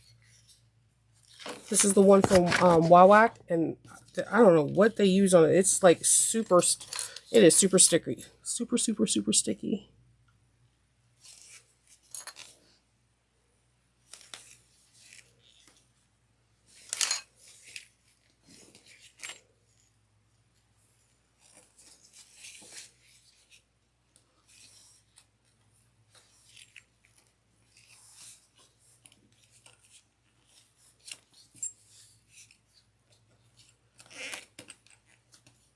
Okay, that's all down, and I'm just rubbing to make sure all of it sits nicely. I'm going to make sure I don't have any overage from the interfacing because I generally always do. And I'm going to sew 3/8 of an inch over here.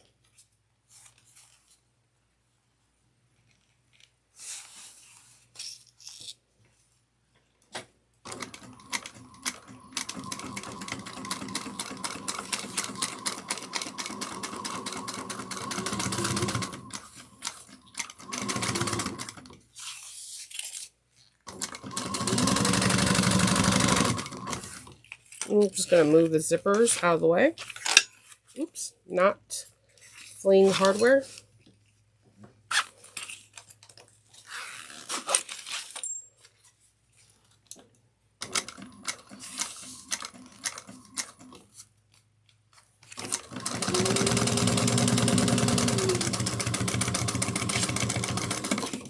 Okay, we're going to do that trimming where it's 1/8 of an inch, just where the zipper tabs are, not anywhere close to the actual zipper.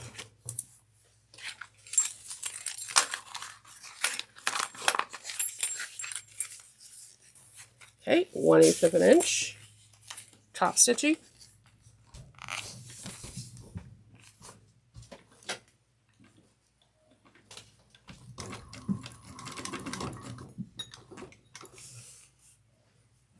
All right,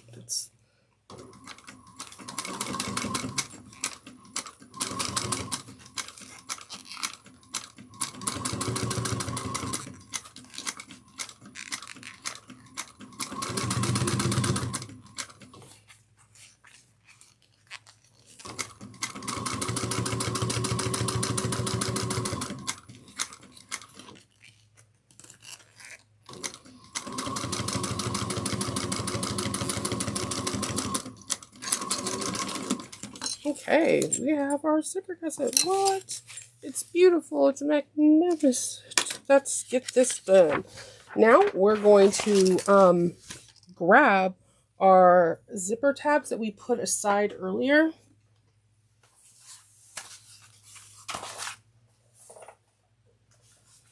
Not our zipper tabs, but our D-ring tabs.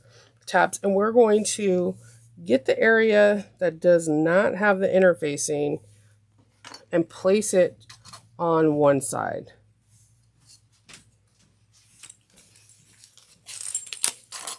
Because remember, one side has the interfacing at the top and the other one has it at the bottom. And we're going to just 1/8 of an inch of seam allowance base this into place.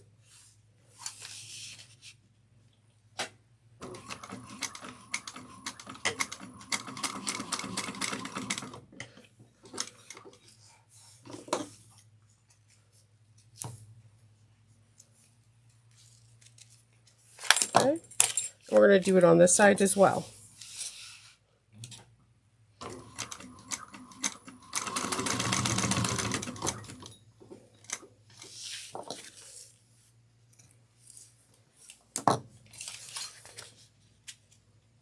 Let's turn to page 35. And it shows you how you could put in your purse feet. Again, I'm not putting in purse feet, so I'm going to skip it. But it's if you're not using it, we're going to skip to step 32. That's what we're doing. We're going to take our exterior bottom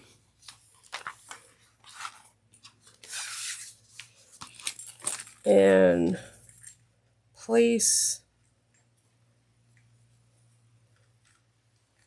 matching the centers, and we're going to base this on using a 1/8 of an inch seam allowance.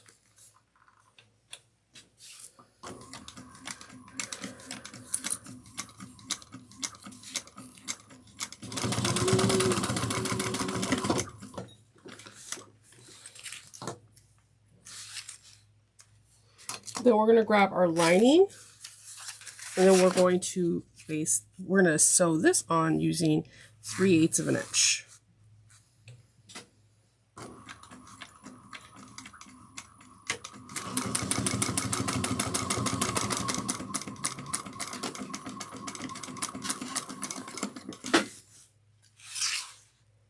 Okay, we're going to then top stitch at 1/8 of an inch.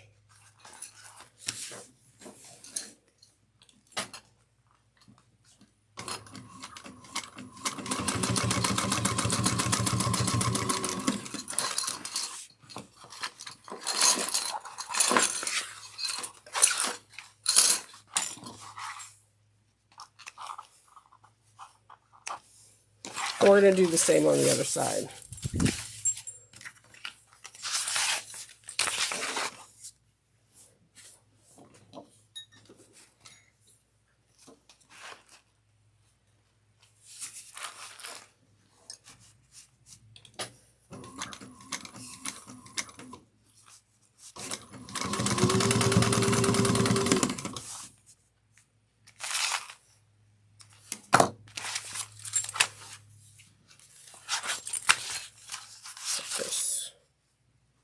Right sides together, 3/8 of an inch, and Shinova. Let's hold down our threads. This is like the 18th million time.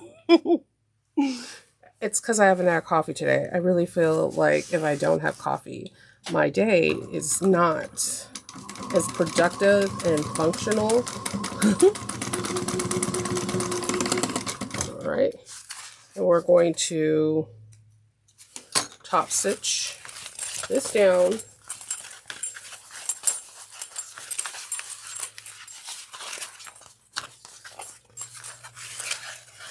using 1/8 of an inch.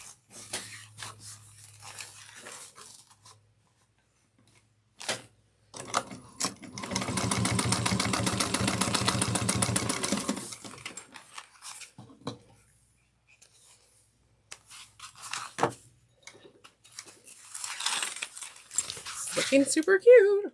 All right, so we are going to do some stuff now.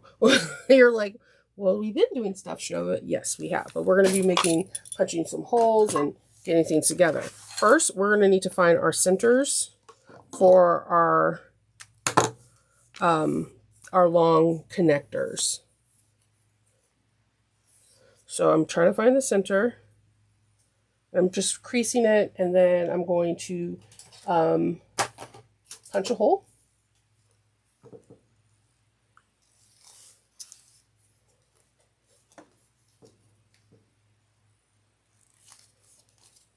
I promise you, my hole puncher never wants to punch holes anymore. This is why I always have to use a drill bit, because it punches holes nice and clean. All right, and then we'll do the same thing, find our center. We're going to be doing a lot of riveting right now and a lot of hole punching. It's an interesting gusset piece because I didn't expect it.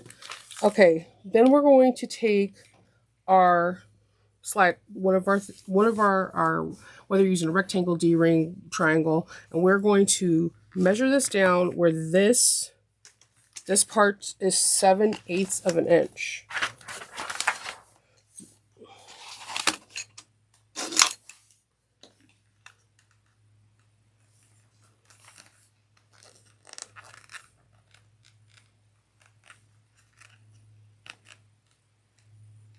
Okay, I think I got that. And then we're going to punch a hole in the center. And again, this is why my center marks are usually way off.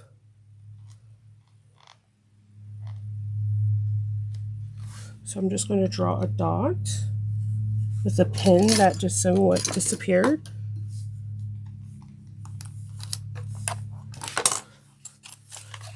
I know it's an odd measurement, but you're just, from the fold line, just measure 7/8 of an inch. And once you have that, then we're going to put some rivets in.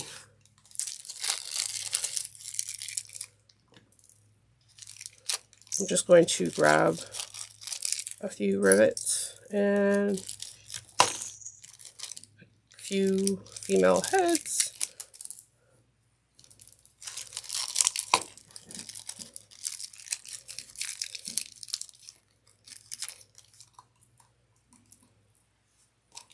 All right.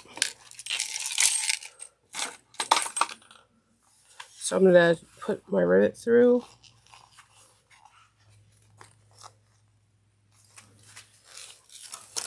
And you're just going to bring it to the back. Put your cap on. And we're going to set that rivet real quick.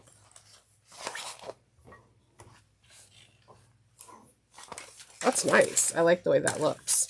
We're going to do that on the other side. So again, I'm using triangle rings. I am taking my ruler and I'm putting the line of the 7/8 of the inch right on here. And I'm making sure it folds over right at the 7/8 of an inch, which this is. Then I'm finding my center because Lord knows, woo, if you've seen some of my centers, you'll be like, Shinova. I'm like, I know, I suck. And then I'm going to punch a hole.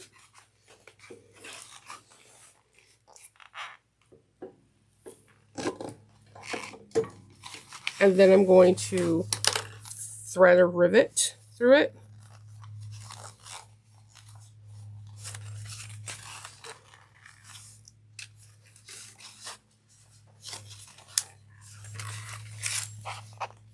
And set the rivet. All right. Trim these threads. All right. So we have this really beautiful thing. Now we're going to go to the next part. On the next part, we want to measure up. This is why the deckable light's on this end. We're going to measure up from the connector 1/4 of an inch. So what I like to do is, again, my chalk pencils are everything to me. So I'm just going to measure 1/4 of an inch up, and then we're going to punch a hole. So I'm going to get it so that way it matches, and then punch a hole. But I'm going to do it on the other side real quick too. So I'm going to draw my 1/4 of an inch line with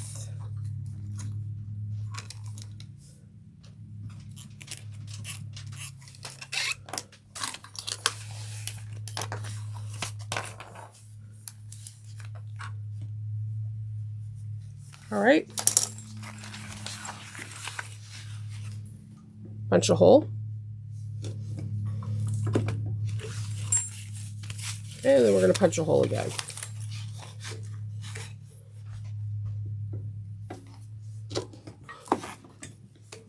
All right, so we're going to mosey on over to page 38, and we're going to get one of our detail straps, and we're going to grab a rivet, thread her through, and then we're going to thread it through all of this to the back. This is like when you really want to show off really pretty rivets. This is the bag for it.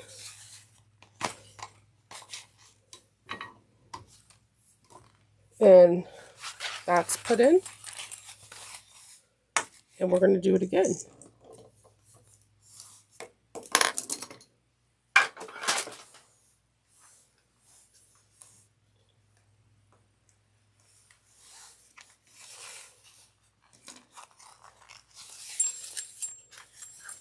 Feeding it through the back.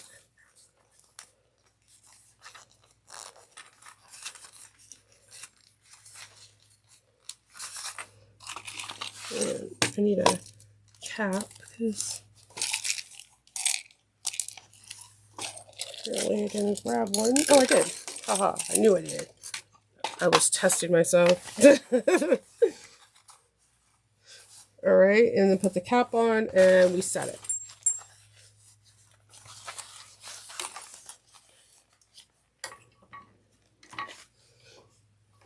All right, so we have this all set up. So right now what we're going to do is kind of get a clip or two, and we're just going to put these out of the way so that we can sew and stuff without them being in our way.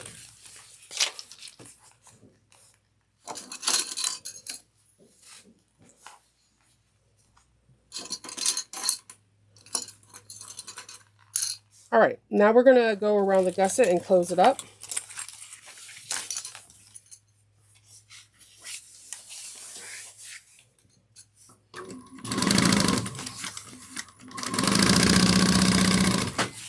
Do this at 1/8 of an inch.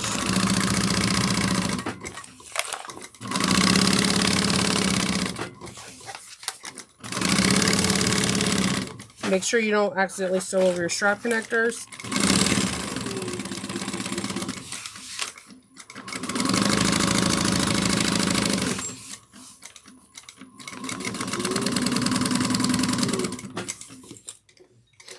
One side's done. Let's do the other.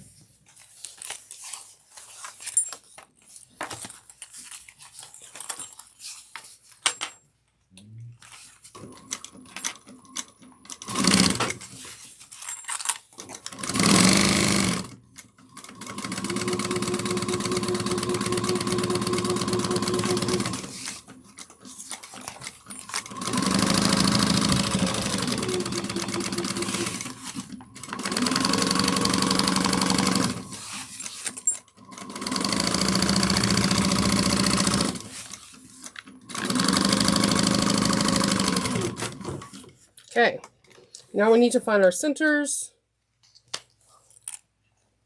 and trim any excess threads. So seam to seam, just throw a clip there real quick.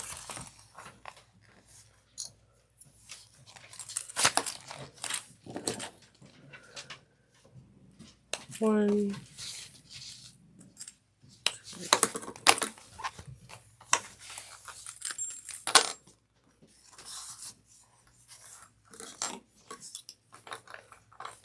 let me, for some reason, I have like an excess amount of lining on this side. I'm just gonna baste it and then trim the lining part so that it doesn't go into my seam allowance. If that happens, sometimes it happens, you can just like cut a little off, or something can stretch. You just don't want that excess amount of bulk to be part of your seam allowance, and then that's like a little over 1/8 of an inch. All right, so we're back to what we're doing. Trimming, finding our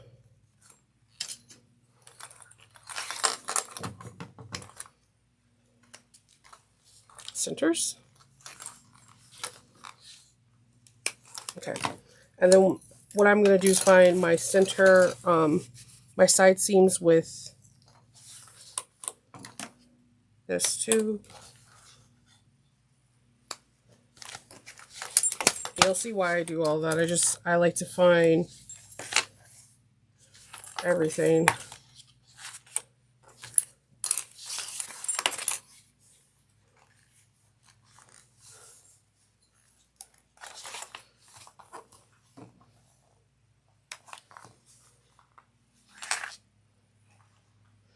Okay.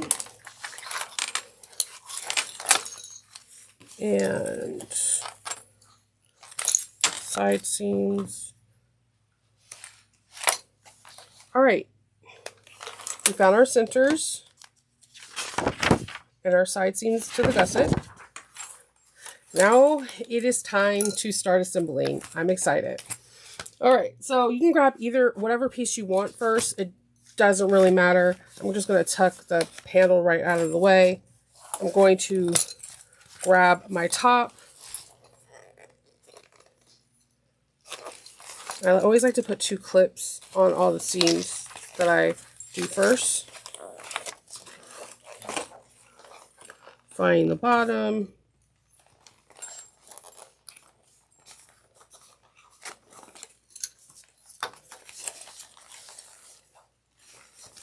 Finding the sides.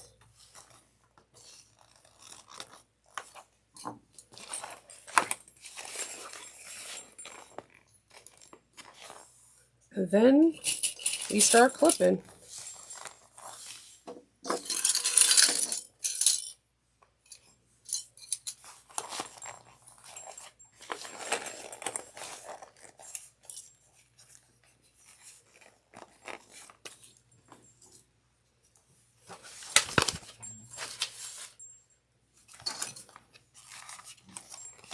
Make sure the side connectors are not in the seam allowance, or you will have to be one with your seam ripper, and you're going to be not happy about that. Use as many or as few clips as you want. I'm going to use a lot. I'm a over clipper.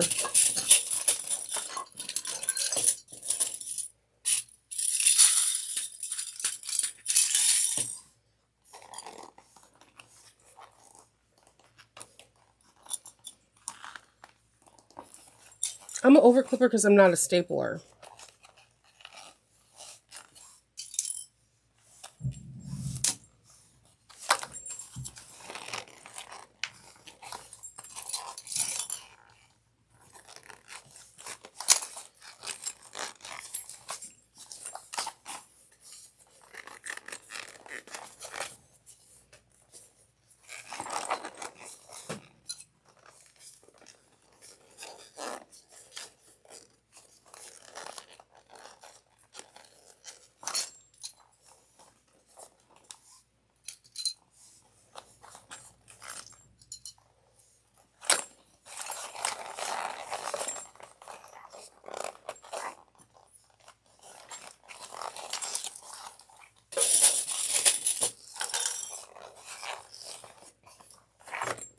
Take your time.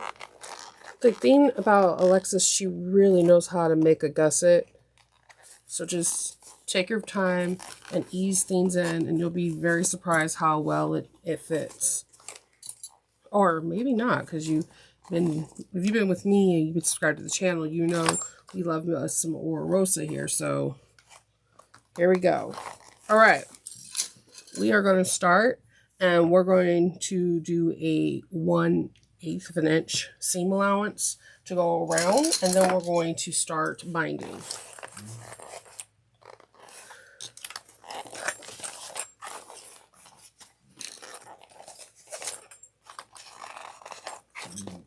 Okay.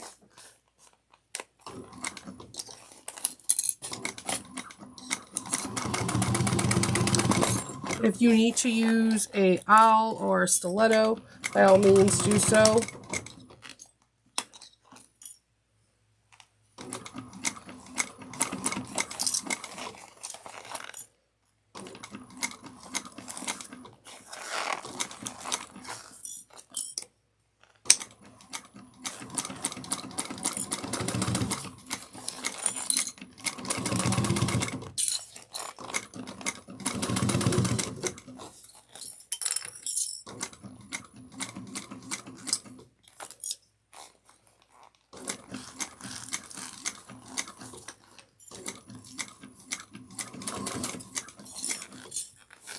You're in the home stretch, everyone.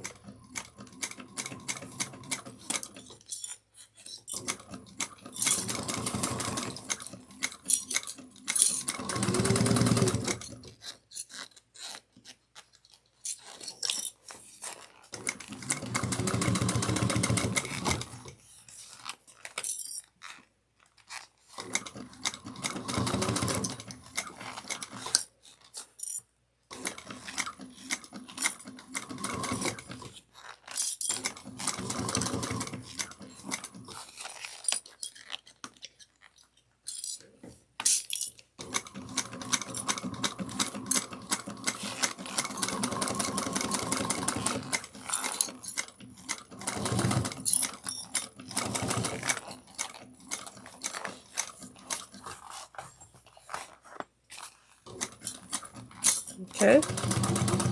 The first one I always do it slowly because one, I want to make sure I catch everything. Two, I like to go slow on that one. So I just go around just to make sure that there's everything caught. Then I go on the back to see how things got caught, and everything looks pretty good so far. All right, so we're gonna grab some binding. So we're gonna first initially cut.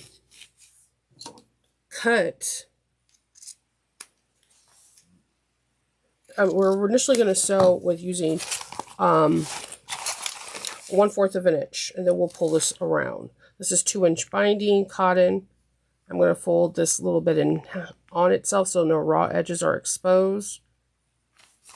And I always start at the top because no one looks at the very top of your bag. They always look inside your bag.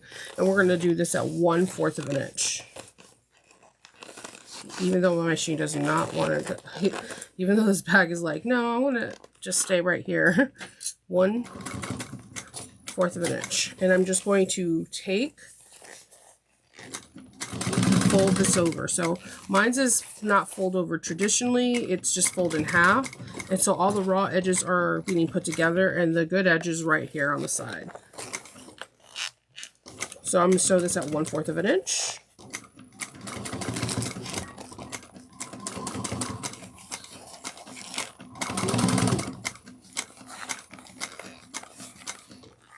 Making sure I enclose everything. Any part that's trying to like stick up, all that stuff.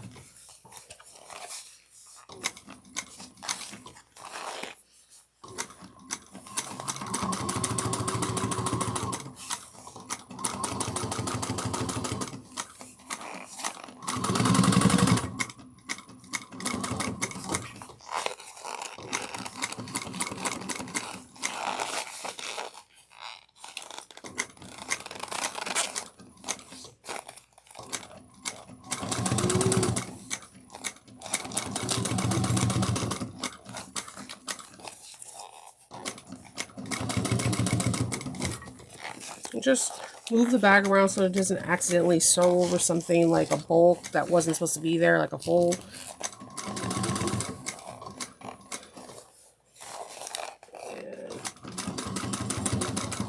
All right, so I'm getting to the part where the ends are about to meet. So I'm just going to trim this little excess over, fold over the raw edges,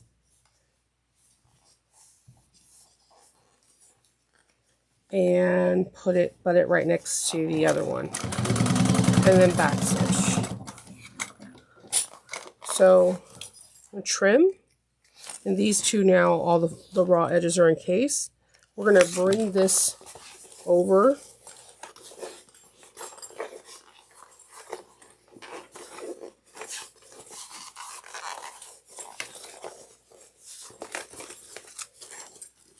and we're going to sew this at 3/8 of an inch now.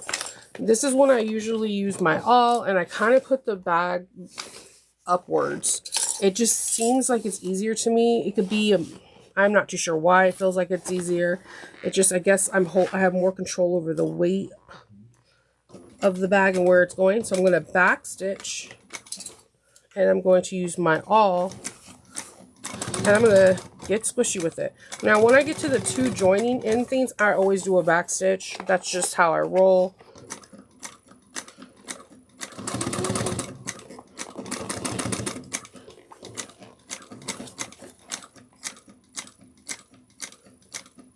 And I'm just going with the curve.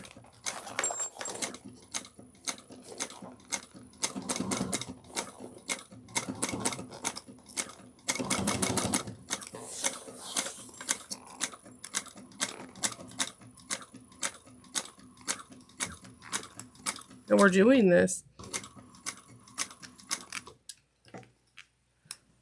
Don't be afraid to stop, put the needle down, and continue on.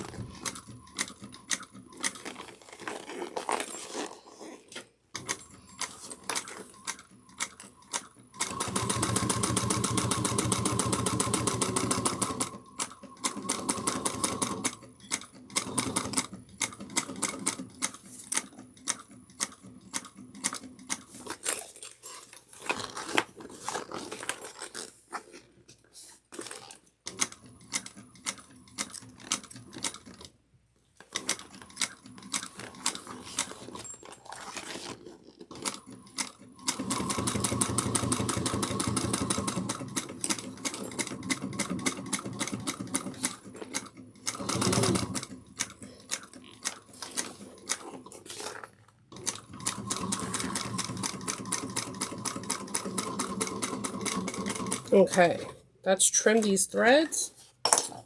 And I normally don't do this, but you guys have been working hard. I've been working hard. We're going to just poke this bag out to see what it looks like.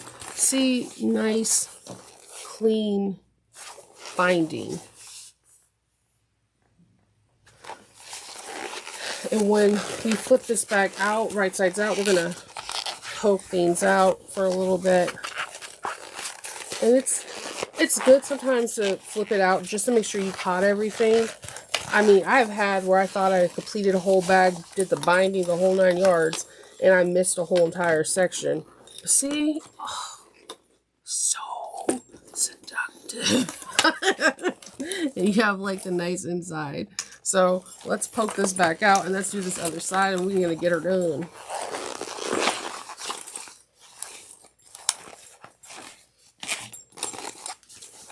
All right, same thing applies. We're going to take it, we're going to clip on all of the 4 corners first, push this through in here,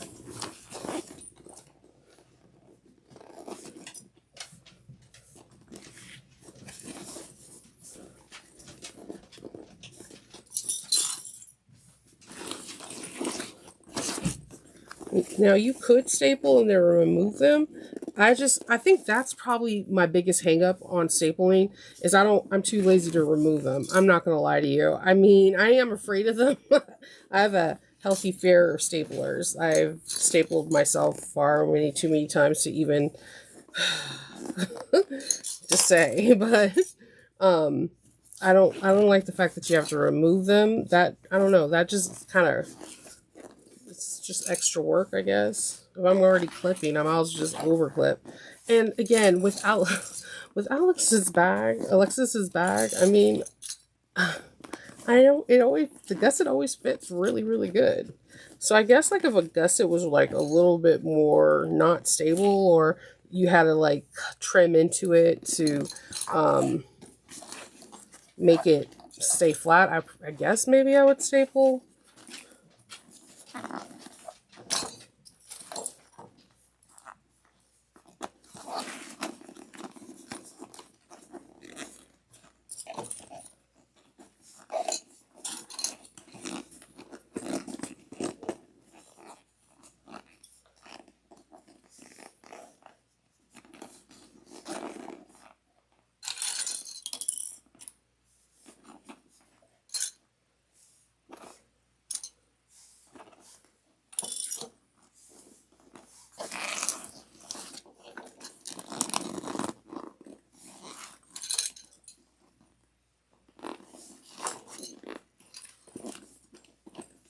And we're almost done with the clipping ratio of the day of this program.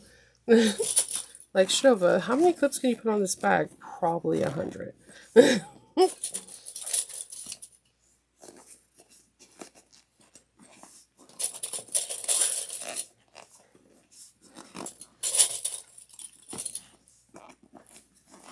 All right.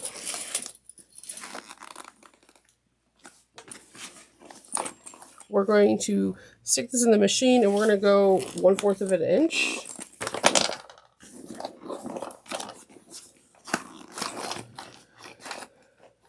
Well, yeah, 1/8 of an inch would be 1/8, then 1/4.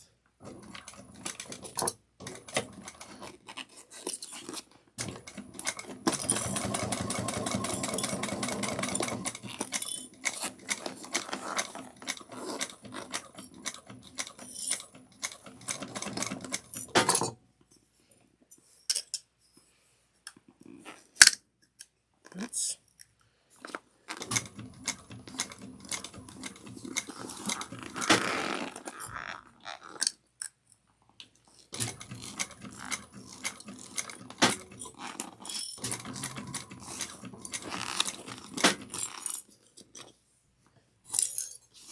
trim this thread off.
We're almost done with the home stretch. I know this part's a little taxing, but it's all worth it, I promise.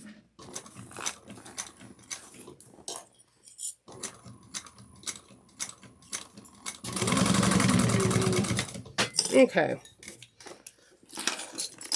Trimming the threads. And just making sure everything got caught. You always could open it up just to see too, like, hey, yeah, did the bottom get caught? It's important. Everything looks like it's good. Trimming those. Okay, we're almost done. promise you. We just have like this binding and a couple rivets situation, and then we'll be good. All right. So let's start binding this. Take your binding, fold it in half. This is cotton, just coat of cotton. And I just pressed it in half. And I'm going to put raw edges, and I'm going to sew at 1/4 of an inch.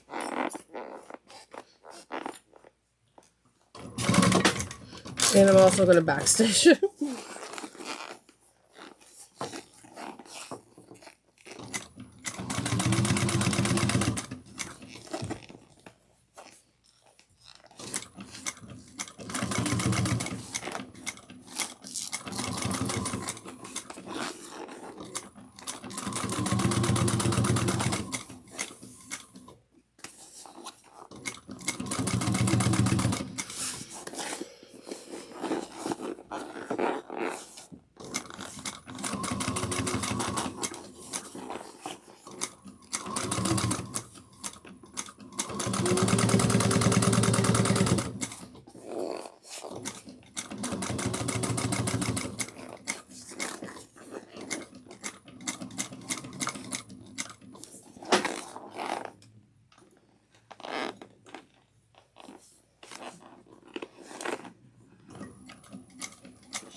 You're almost there.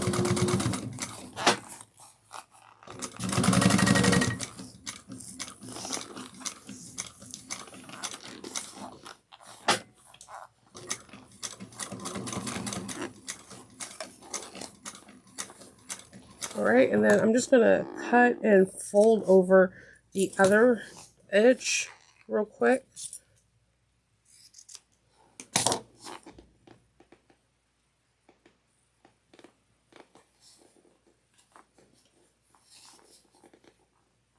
Okay.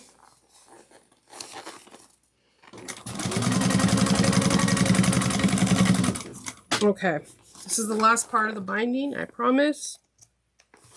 And we're just going to flip the binding right over on the other side. Conceal all previous stitching.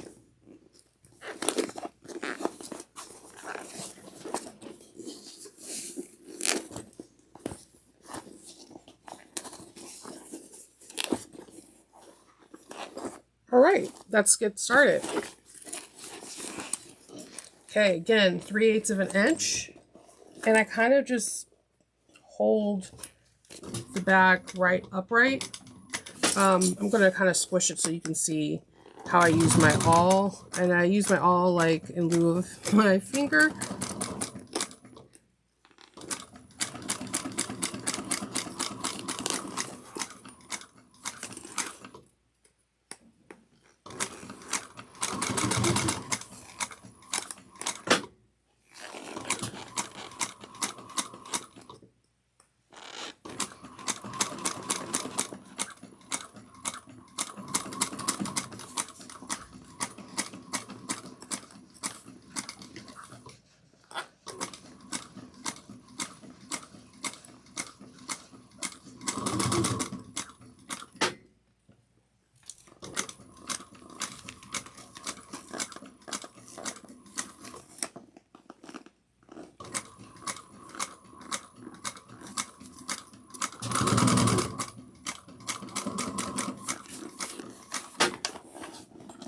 Again, making sure you don't accidentally sew on anything.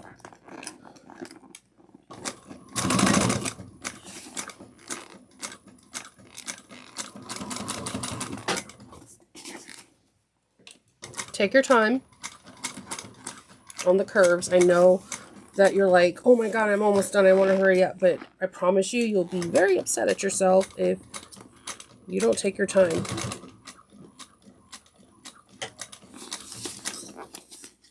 Let me get this thread.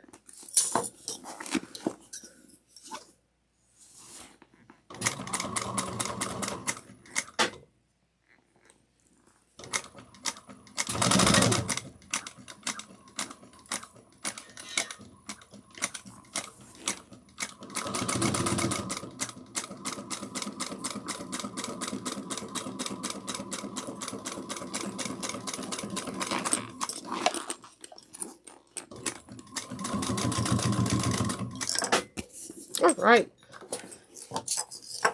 All right, so we're going to trim these threads really close. All right, and then we're going to turn this bag right sides out.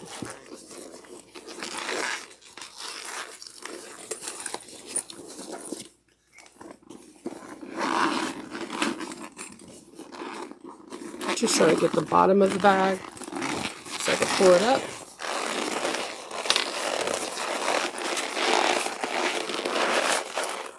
Yeah, is that another thread? Okay.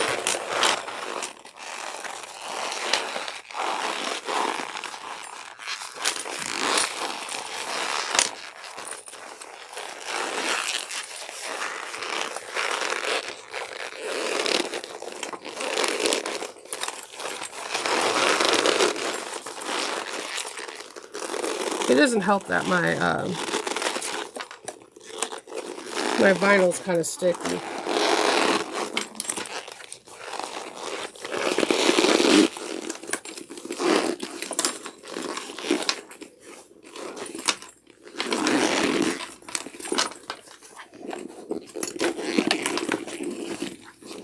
And just take the time to kind of like, think of it as Play-Doh, you're molding it. You want to push out those seams.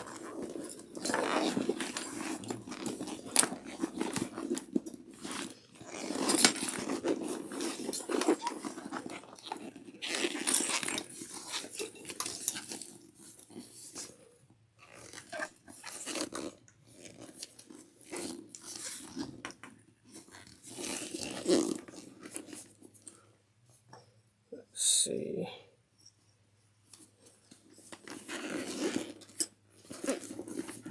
I'm trying to get this.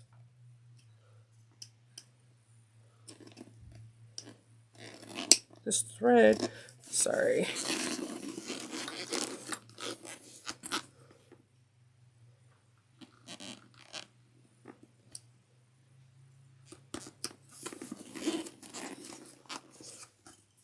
All right.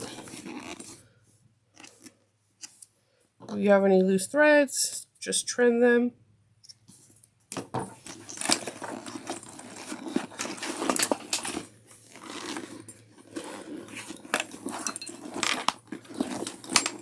I think I pushed out most of the corners. Okay, so we have our bag. We have a few things left to do, like some rivets. We're going to put some rivets. We're going to draw some marks for our rivets. We're going to rivet through all the fabric on here. I'm just going to draw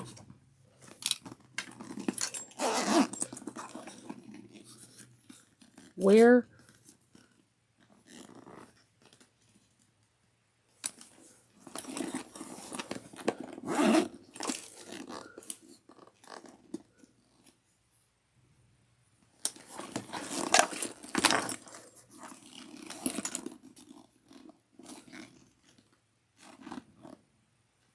you're doing about 1/4 of an inch up, and you're going through all layers.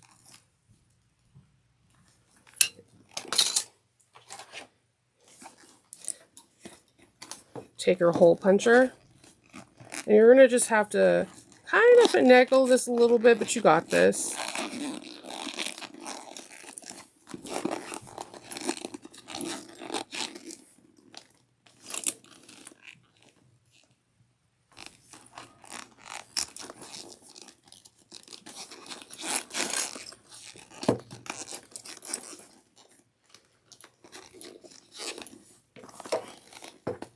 Do the same thing on this side.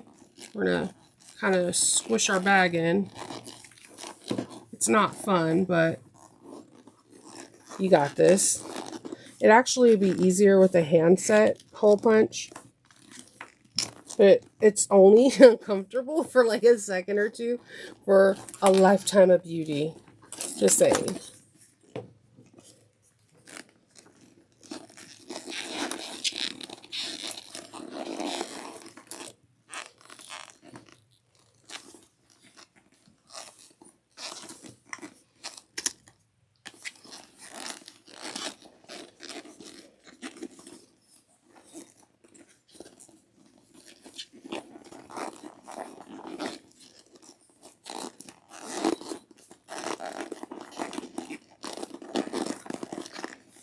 And we're just going to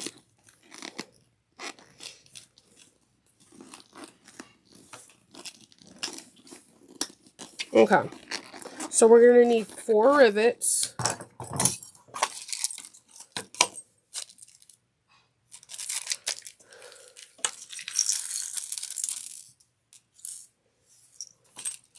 And we're just going to feed them through.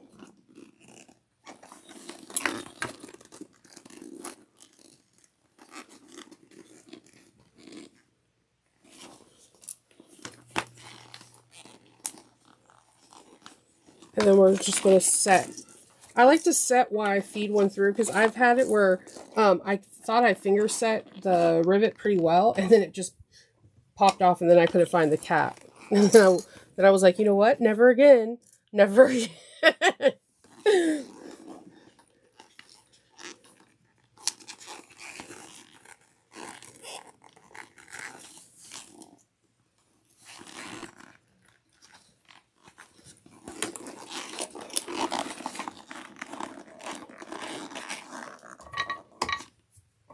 And having the rivets going all the way through, you couldn't ask for a better anchor.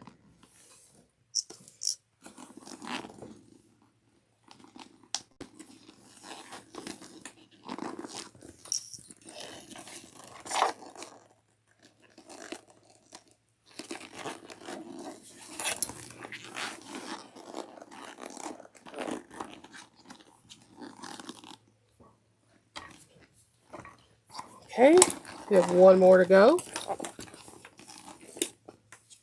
And you see why we do it last though? So that the handles were floppy when we were binding, so that way they can be pushed and maneuver out of the way.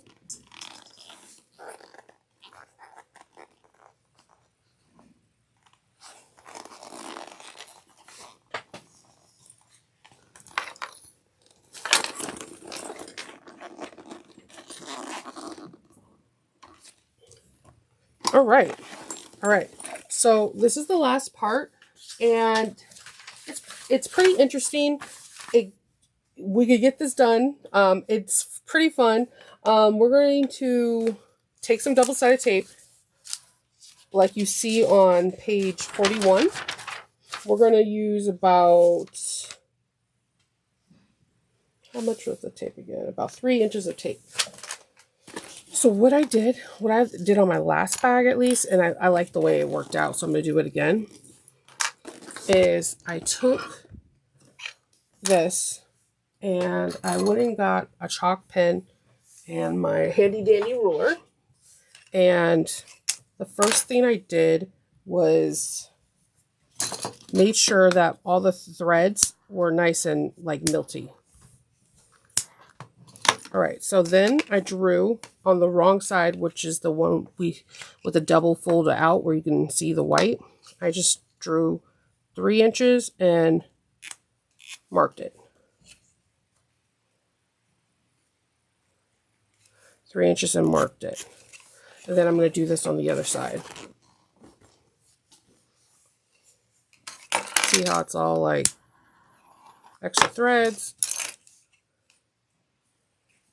3 inches and I marked it. It helps me, again, those who can eyeball, I'm really jealous of you. I literally don't have that skill trait and I really wish I did. So we're going to put some double-sided tape here, the 3 inches, and then we're just going to snip it.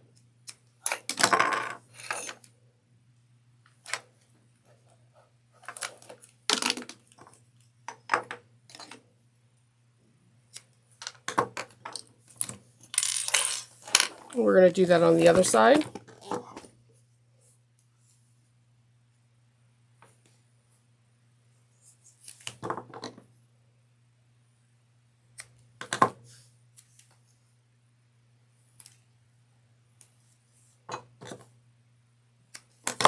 All right, so then we're going to take the double-sided tape off the paper, and we're going to fold this in on itself, leaving about a 1/8 inch gap, and then press it. Same thing on this side.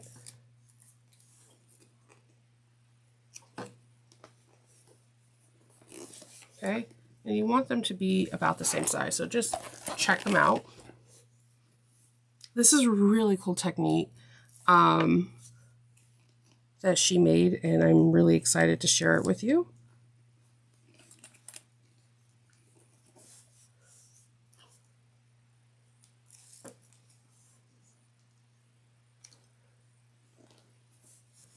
All right, so we're going to punch holes 1/4 of an inch up. So what I'm going to do is, again, chalk pencil, because I like a certain symmetry to everything.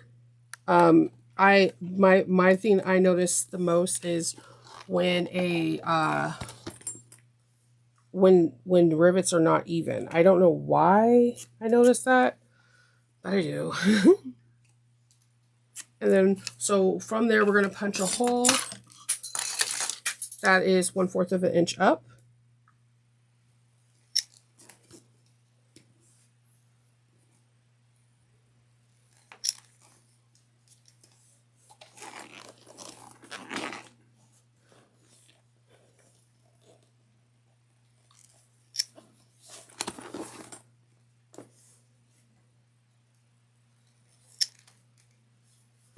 All right, from here, we're going to fold it over to the pocket. So what I found out would help me is an awl. I know this sounds weird because you want this to be perfectly in line. So what I did is I poked a hole with an awl, and I can see the hole right there. So now I could make my perfect zipper pocket, my punch hole, without trying to guess or smush. Then I take my rivet and I put it through the pocket hole that I just,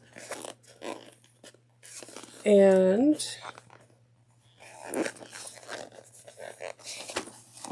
that looks nice. Now I'll set that one. Oh, you know what? I'm gonna set all of them at the end because you have to get really weird angles for this. I'm gonna do this again. Make sure it's nice and straight.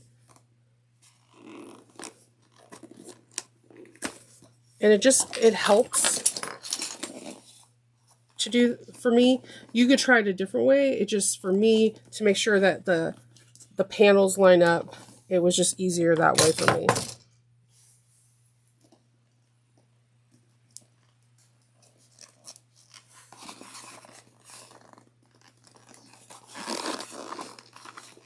And remember, these pockets are magnetic, so they can open. When I first was putting these on the other bag, I was like, I think I popped something, and I didn't. It was just a magnet opening and closing. It was really funny. I was like, only with me would this happen. All right, and we're going to do this 2 more times, and then we'll be all done.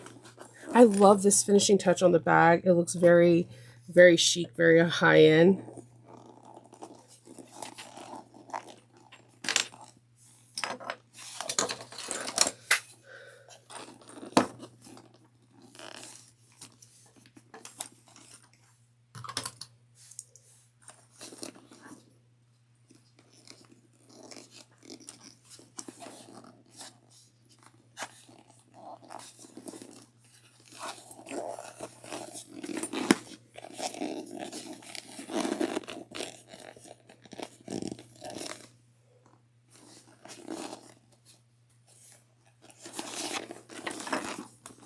And last but not least, just bring this over so it's nice and even. Sticking my owl. Make sure you're not trying to go through the other layers of the bag. That would be not awesome. And I mean, you could put a patch or a rivet there, but man, you did all this work. Don't mess it up now.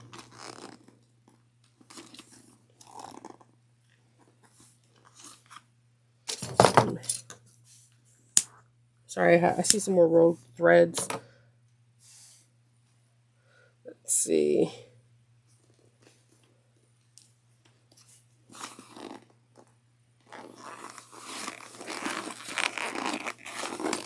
And then I'm going to feed this through this bag like I did the other ones. Set the rivets. And we are going to be all done. Now, because you're setting the rivets inside the pocket, I do recommend you putting your rivet press at the edge of a table so that it could be a little bit easier for you to set. I'm setting, this is the second one I'm going to set.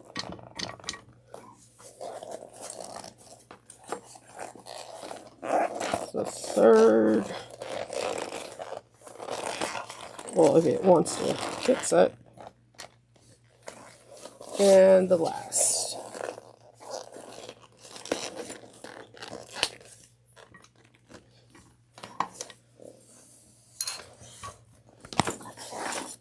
All right. We are all done. What I'm going to do now is I'm going to stuff a warm towel that I get out of the dryer in here so that I can get its shape. And while that towel's in here, I'm going to massage the lines. But we are all done. We have a nice pocket with a nice snap closure. We put a cell phone pocket, another pocket in the back. We open it up. We have a slip pocket and another slip pocket with a zipper pocket. This bag is pretty epic, and I'm so glad that we did it. So right here, we're all done. So if you like this tutorial, if you could please do a thumbs up and comment and subscribe and turn on that notification bell, it helps tremendously. If you would like to see a different Oro Rosa pattern that I have not done before, please, please, please leave it in the comments. If you're like, oh, Shnova, I would have never got this bag done. I want to do something for you. If you want to buy me a coffee, I will give you my Ko-fi information will also be in the description box. If you do buy this pattern, please use the link that's inside the description box because it helps me, therefore it helps the channel grow. So until the next time I see you, happy sewing and stay safe. Bye.